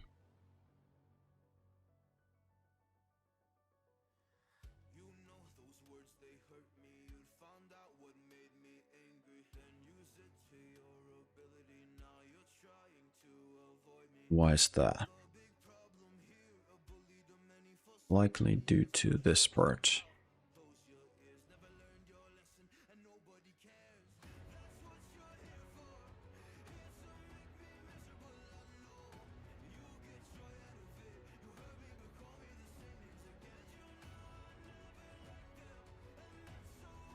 Rather than setting the rotation, let's just add it, if that makes any difference.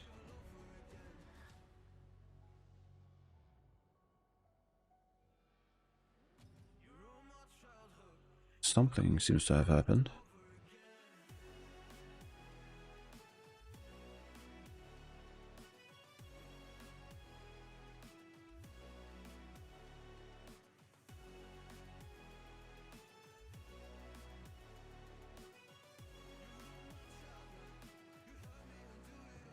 So we're going with this instead. Those values look correctly, but I can't see the arm. That's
okay. Not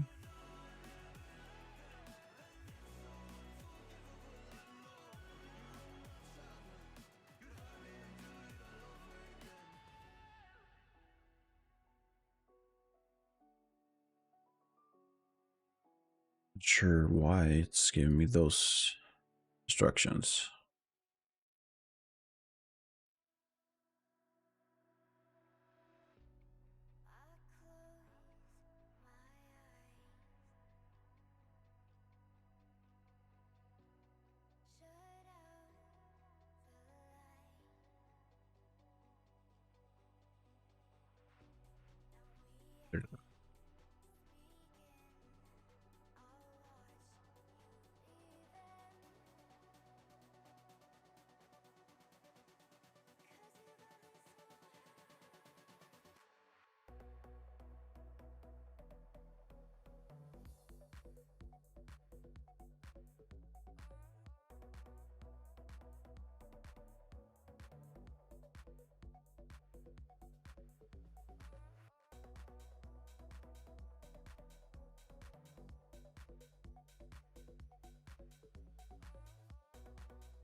Okay.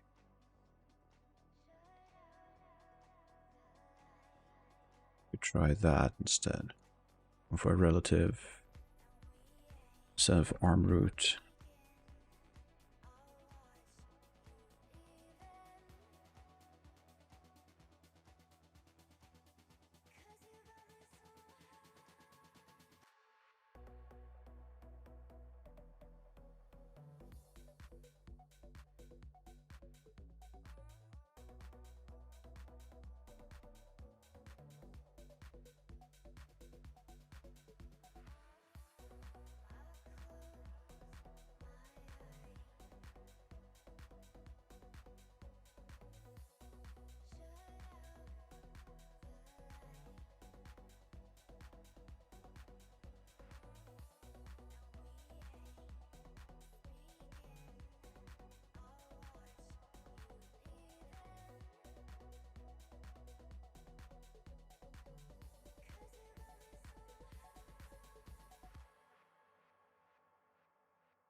See if we can get this to work today.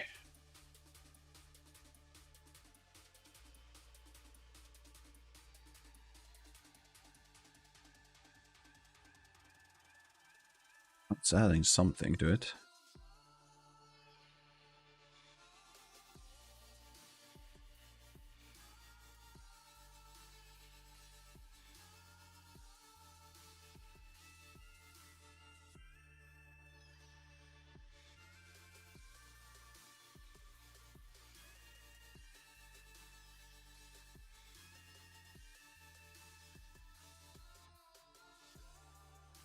Hmm.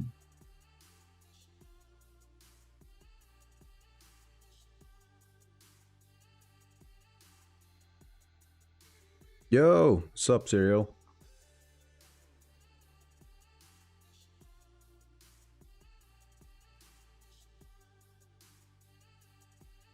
You're joining us in a moment of embarrassment for me because I can't get this to work. Seems simple, but I just can't get it to work.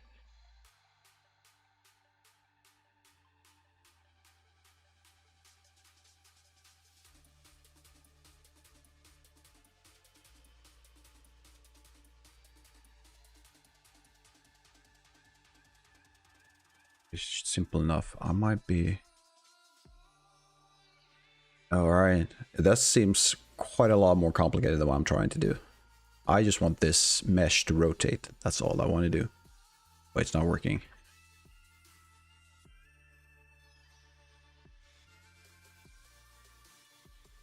And I assume there's a fundamental thing that I'm mistaken.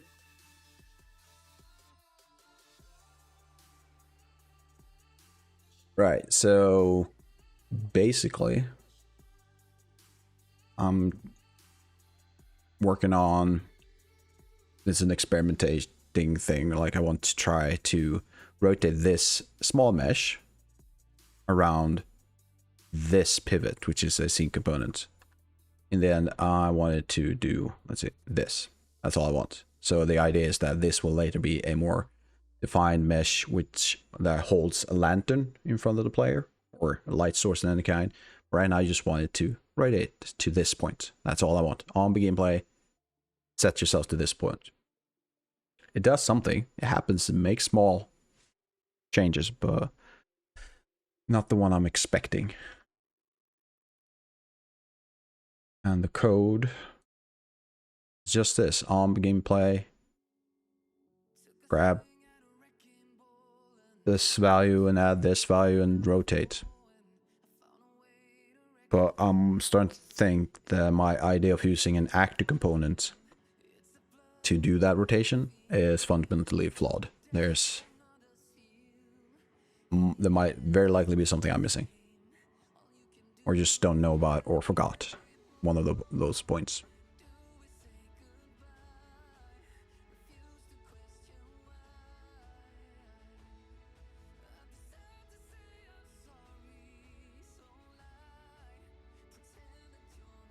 True, absolutely true. Yeah, I'm aware of that. Just this is me taking one step at a time. I just wanted to move from its original position to a position where it points forward. I think I could use something like direction. Yeah, exactly. It will turn once, but it doesn't turn to the point I am expecting it to turn. Does that make sense? It goes from pointing straight down and then slightly pointing less straight down instead of just pointing forward in player direction. That's the results I'm trying to get, and then once I get that, I'll move it to tick and have some kind of lerp between those. Maybe it's just easier to go straight into the lerp. Just, hey, this is your target, this is your current, move towards the target.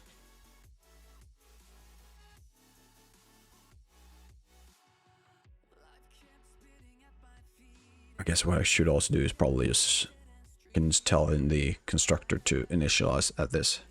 What happens now? Nothing. I think. Or I'm just looking at the wrong. So if I start play, what I should be seeing, I believe in the down right corner, I should see an arm pointing in this direction. And if I go F8 and move out, you can see it's, yeah. I think it's slightly pointing in one direction. At one angle, it kind of looks like it, but yeah. Now I've put it into the log. It does say that the rotation is updated to, unless it's not the yaw I'm going for. Maybe it's the pitch. Oh, wait. That's something with Unreal, isn't it? They've swapped the order. I think they've... So, just give me a second. I think I have something. So, I always reference this when it comes to pitch yaw and things like that. Yeah, I'm doing it in the yaw. That's what I'm getting here. I'm rotating it in yaw when it should be pitch.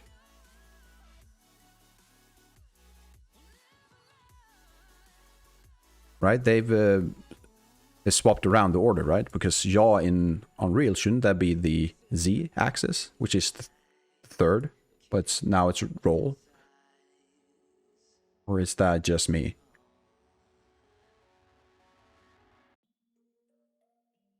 But with that said, I should be just swapping these out. Exactly. But I thought I had it correct, because in my head, when I was rotating it manually in Real, I was using the y-axis, the green, right? And that's this value for me, the middle one. But it's not, because that's the yaw, and yaw is around the z-axis like this, isn't it? And I wanted the y-axis, which now that I think about it, is that. Alright, so I should do this.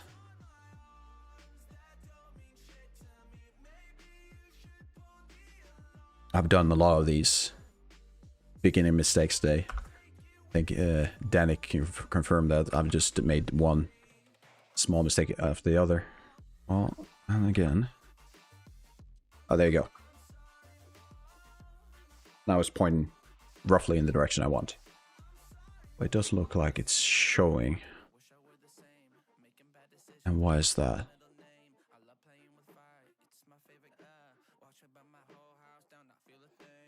Oh, now I can tell why. I can tell why.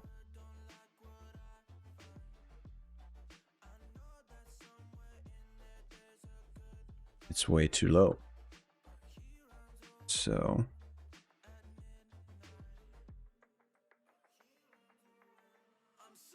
like that. Let's say shoulders roughly in that area.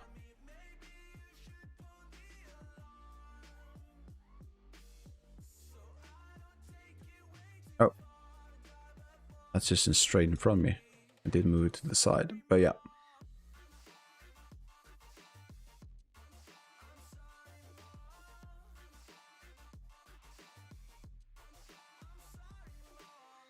Okay, it's not perfect, but it's in a very rough position. Awesome.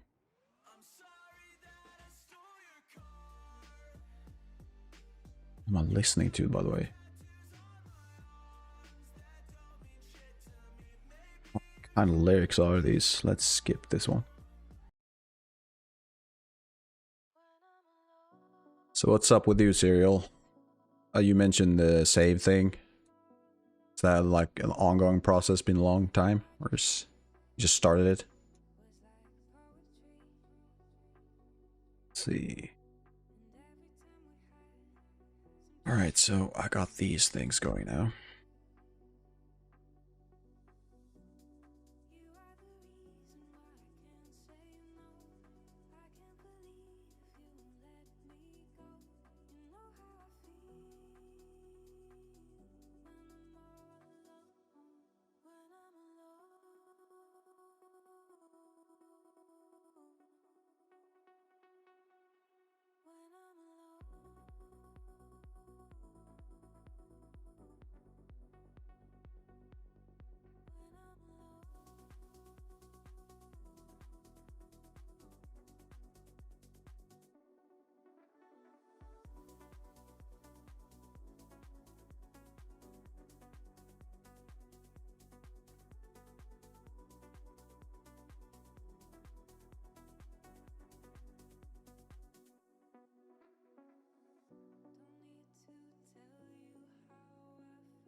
Need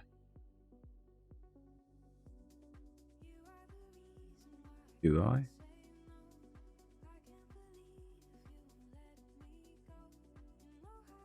Need to store. I think I do. I think I need to store that value.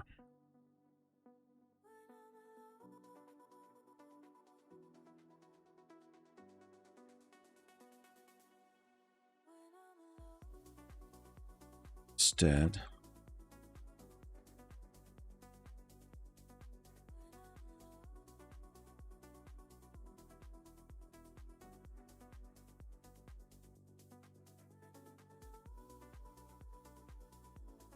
no, you need it.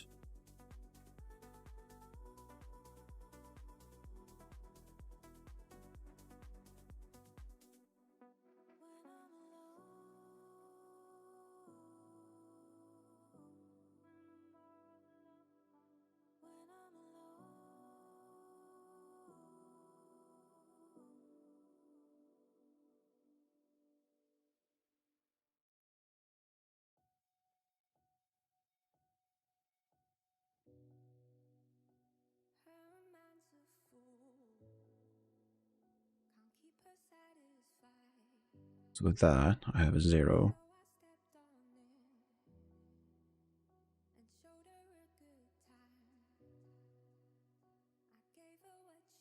I should probably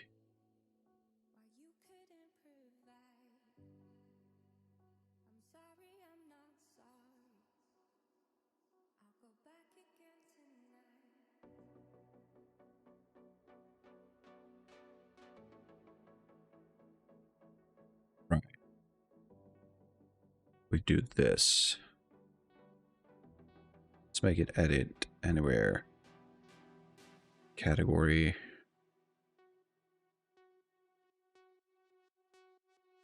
Let's make it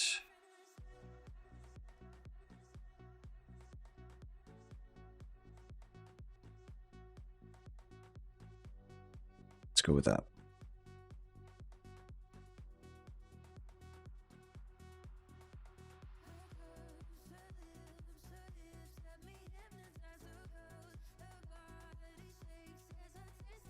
Let's make you a target.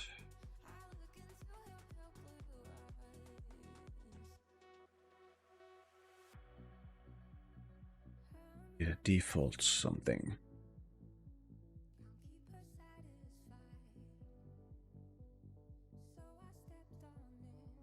Just so we have something to work with.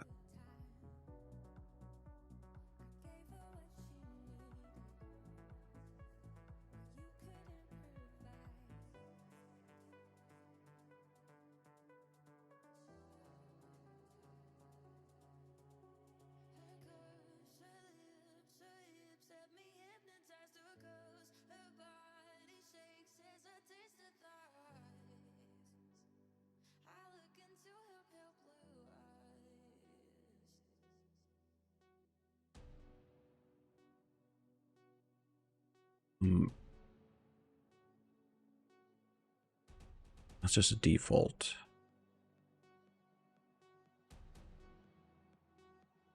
I need to probably need to get the current rotation. Because if I do change it inside the blueprint, the constructor will not pick that up, I assume. So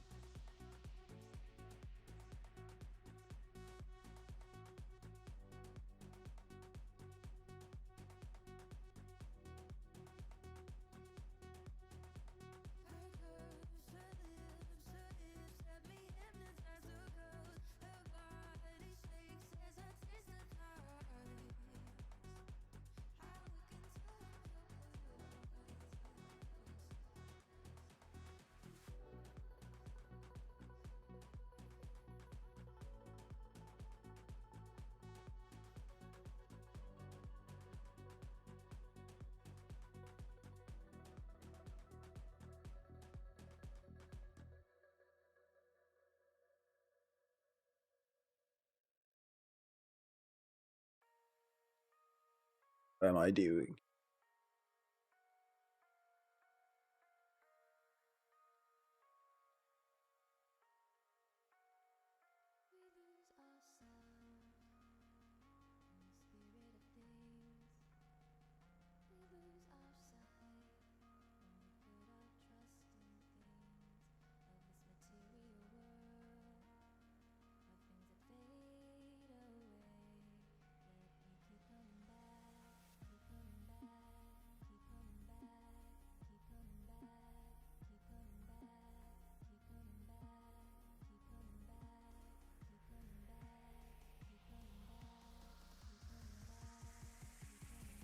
Let's do this.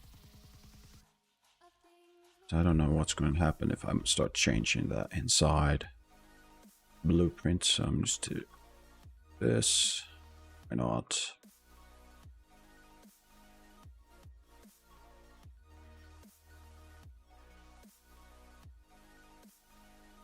We get spring.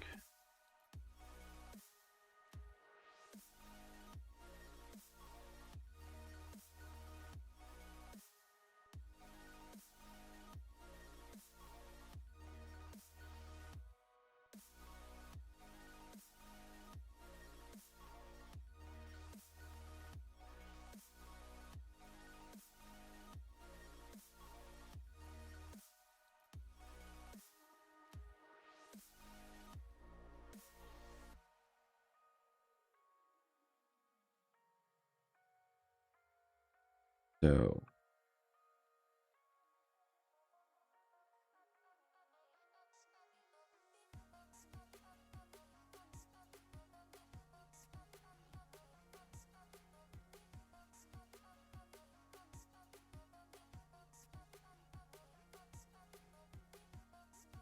let's do this.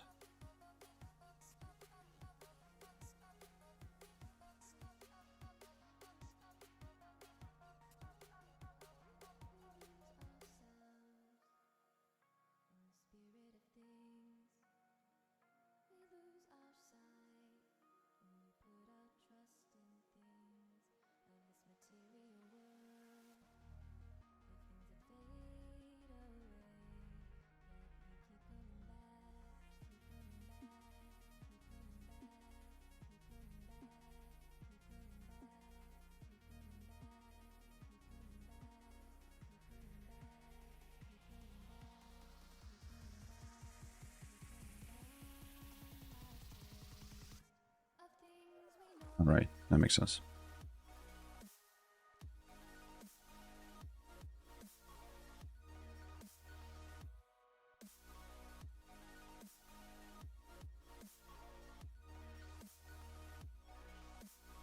That makes sense.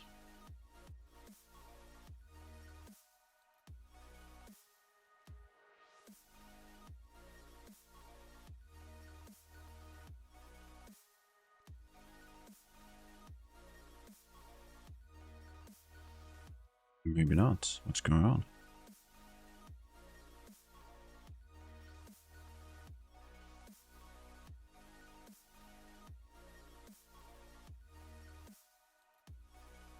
One second, I'll be right back.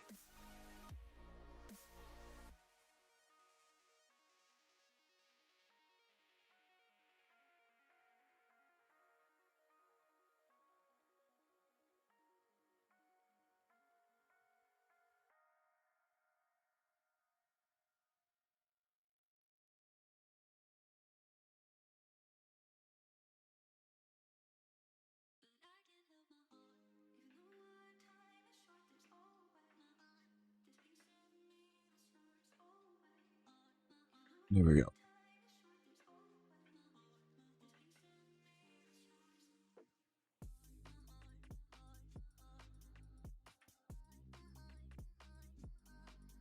You're just messing with me. What now?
How would you?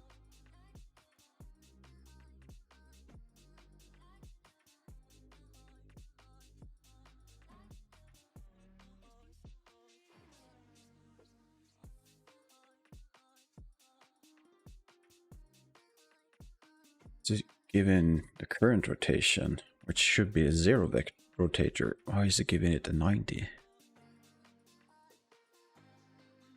It's not because of this. I'm not doing anything down here. Current rotation, string. Perhaps.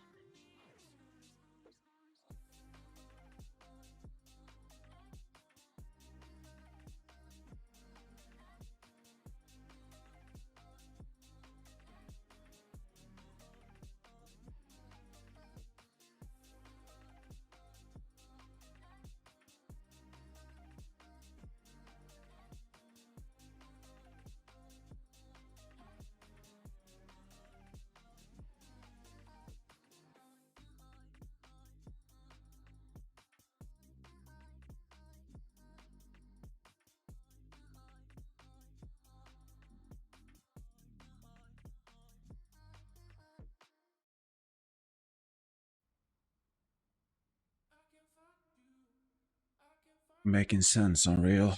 What's going on?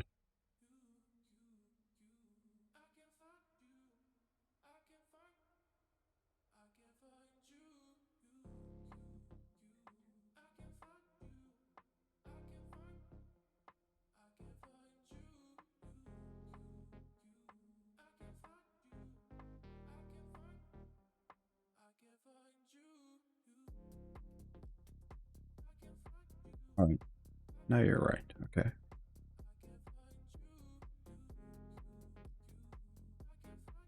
All right. Awesome.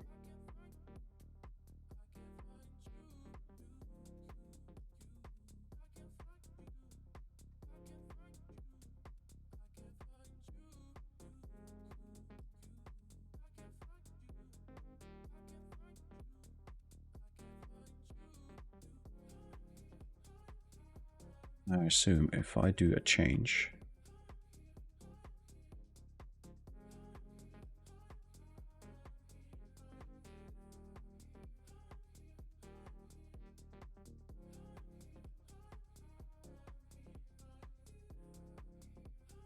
because it did update.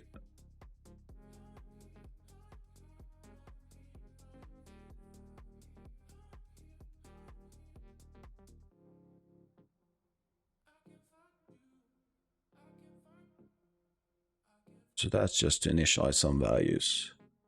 If it's on default. I think what I want to do is this.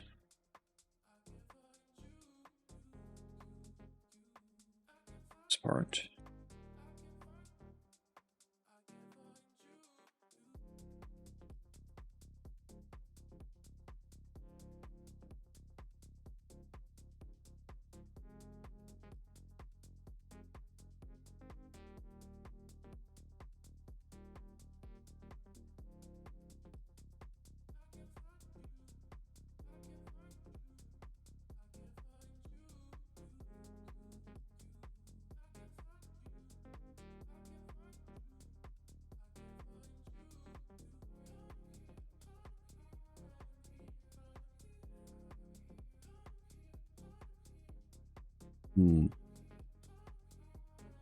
Not gonna work.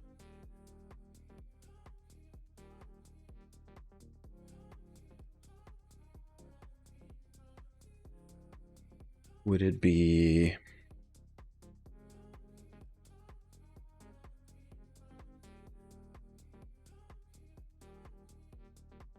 perhaps I should create something that's a representation of both the current and target rotation.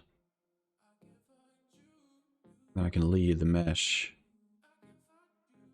as is. I can just grab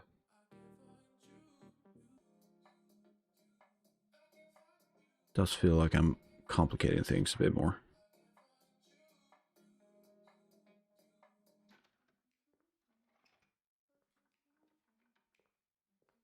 I think I need to give this more thoughts.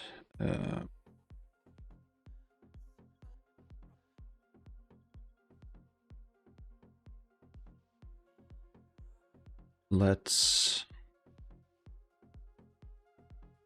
All right. I need a bathroom break either way, so I'm going to think about it. I'll be right back. So here's kind of what I'm thinking. What I want to do with this. To make it more, let's call it artist friendly. Not really the correct term, but the idea is that I want a visual target that's not in the game, but I can see it in the blueprint. And if I move that around, I will also then update the target rotation for the arm. So I'll either add another type of shape, like a debug shape probably, or it could be just a small point in space where the arm, the fist, or the hand of the target or the arm will eventually be at. And then I can also have a start rotation or current rotation where it rests, where it's in idle. And I can update the mesh rotate between those 2 points. And it's just a visual representation. I think that could be something useful for me. Because right now, if I wanted to see where the arm ends up in the end, I need to rotate it, check it, copy that rotation, paste it into the target rotation, reset the arm rotation, play, see how it looks like. I think it could be easier for me to have that visualized point in space, perhaps. Or I'm just complicating things, which I tend to do. I think it could be a fun thing to code. It's a bit of a challenge.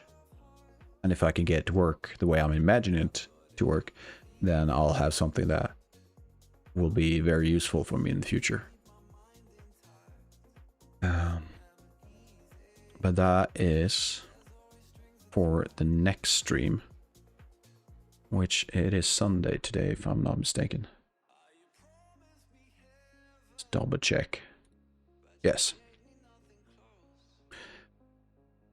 Which means, I'm just going to swap. There we go. Let's do down.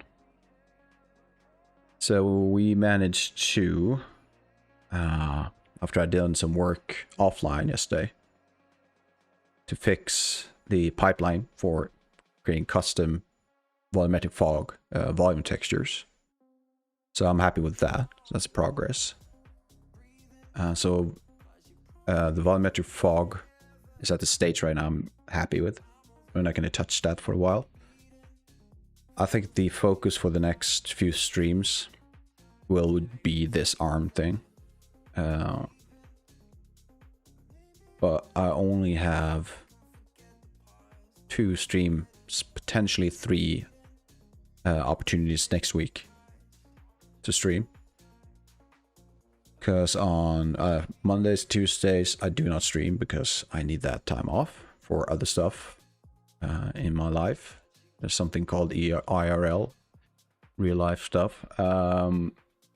Usually go for Wednesday, Thursday, Friday, or Wednesday through Sunday. Wednesday is definitely going to be one of those days I'm going to stream. Thursday and Friday, I'll be going to London for work, so I'm not going to be able to stream. And it seems that the flight home on Friday, it's going to be a late one.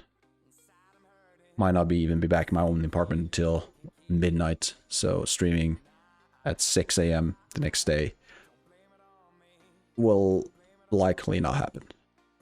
What I might do though is move the stream to a later time, which means an evening stream for me, and then again we'll see, depending on how tired I am. And the week after that, my vacation officially starts. That's 3 weeks. I'll be gone. So it's going to be let's call it hiatus, but it's not really because I'm sick or I need time off, really. It's just that I'm going to take time off, and I'm also going to meet my parents. I haven't seen them in a while. That's going to be nice. Hey, Sorkin. Yes. This is usually the time I end stream. Did you just get here? Yeah, I think you did. I usually end it at 9 AM or just before 9 AM my time. And let's see, I think we did the math in your 8 hours. The 8-hour time difference, I think. So unfortunately, but maybe next time. And I just mentioned, I'm not sure if you were here, but I'm not streaming tomorrow or Tuesday. That's usually the days off. But I'll be back on Wednesday. I only have 2 streaming days next week because of other things in life.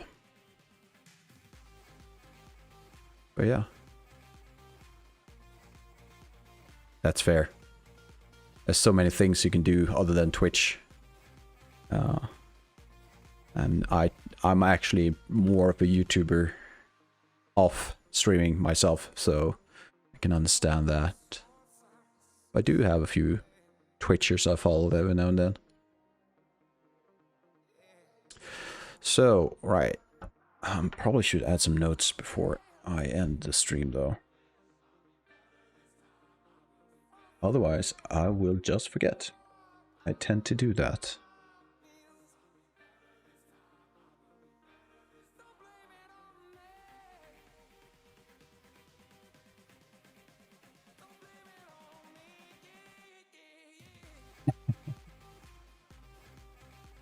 There you go. I need to implement target shape and let's call it start shape. You kind of miss a few things, not really like world-ending stuff, but I made some progress with some of the volumetric fogs I've been working on. Yesterday I couldn't get it to work. Well, it was working, but I was using a default volume texture in Unreal. And I wanted a pipeline where I can create my own volume textures, but for some reason, well, I know the reason, I couldn't get the right Z data or the right 3D coordinates for the Unreal's, whatever you want to call it, tool to convert it into proper volume and texture. So I couldn't get that Z data to work because it was always either too small or too big, depending on, it was not the right scale compared to the X and Y coordinates. But I found a awesome article, which I forgotten where I find it. It was online, of course, but don't have the address, that showed how you can do it in Unreal. So you can render or bake your own textures directly in Unreal rather than go to what I was doing, go to Designer and trying to do this complicated mess of throwing things together.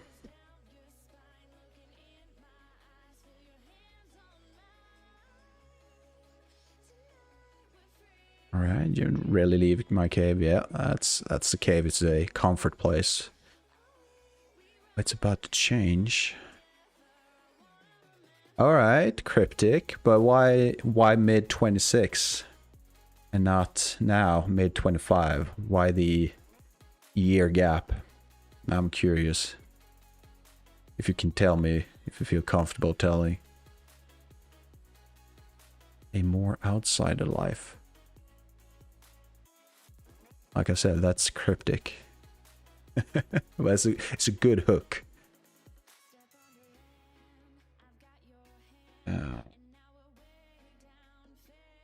What else?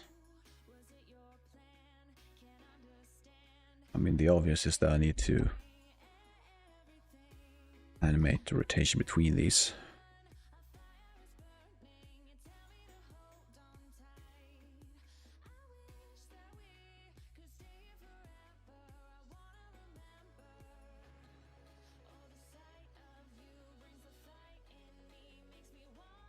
Oh. With that, I'm actually done with all these, so I probably need to add a few more stuff.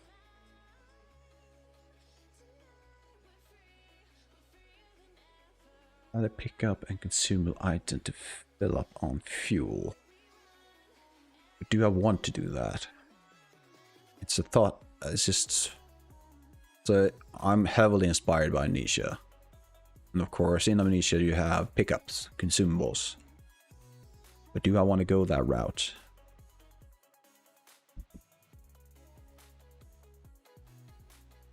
It's probably going to be a question for I need to answer during my vacation times, because I'm going to have a lot of downtime when I'm not helping building a house or fishing. That's going to be fun. We're going to go for the traditional summer fishing with friends. And hopefully I can start a tradition with my dad too, where we're going for some, I'm not sure what to call them, but there's a word for it. It's a collection of fish where, I mean, you have salmon, you have other of these, I mean, translate from Swedish, which is a really weird thing to say, but it's translated to noble fishes. It's really dumb. It's more like, hey, these are highly thought of, like sought of fishes types.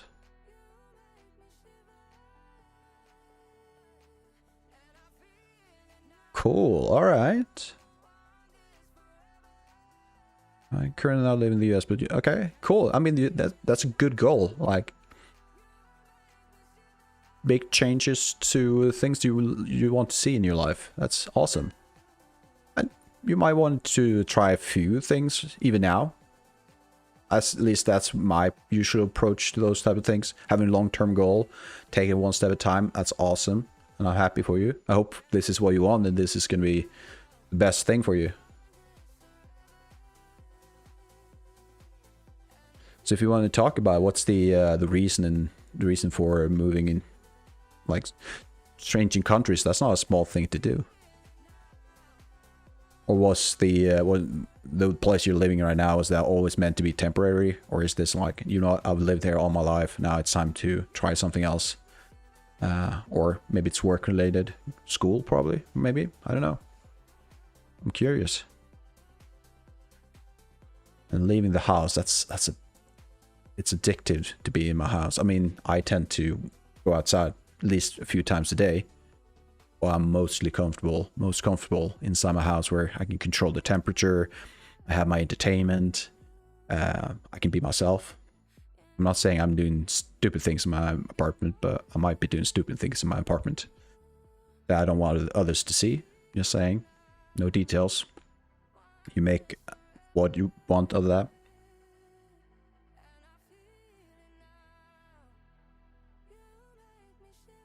Let's see.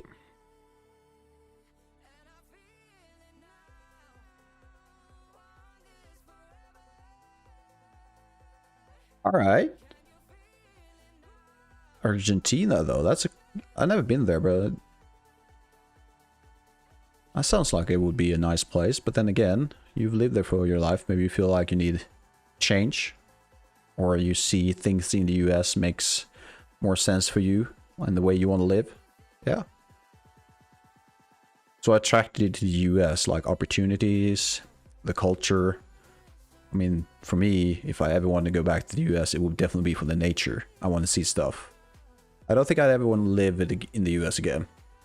It wasn't my type of place.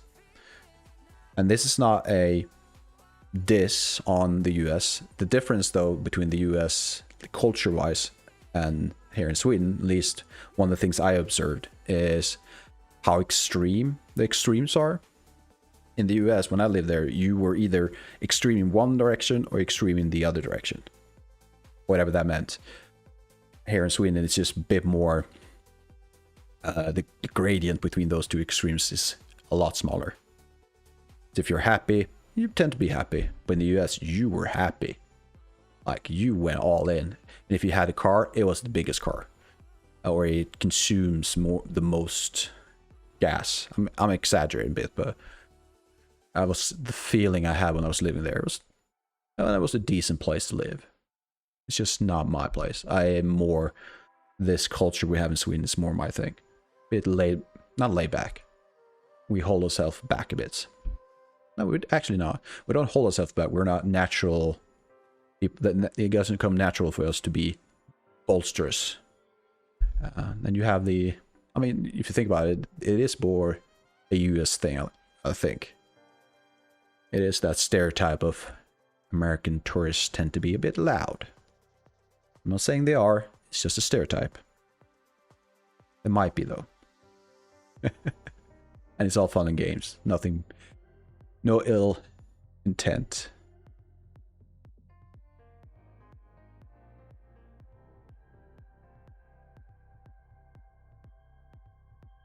So yeah.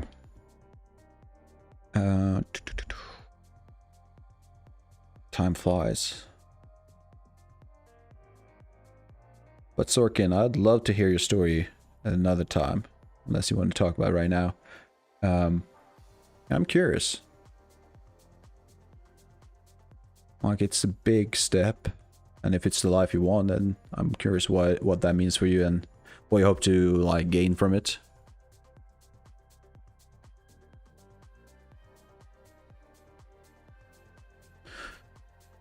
So, right. Well, it has to wait, I think, because I need to end this stream. I don't know if Serial, if you're still here, or Denick.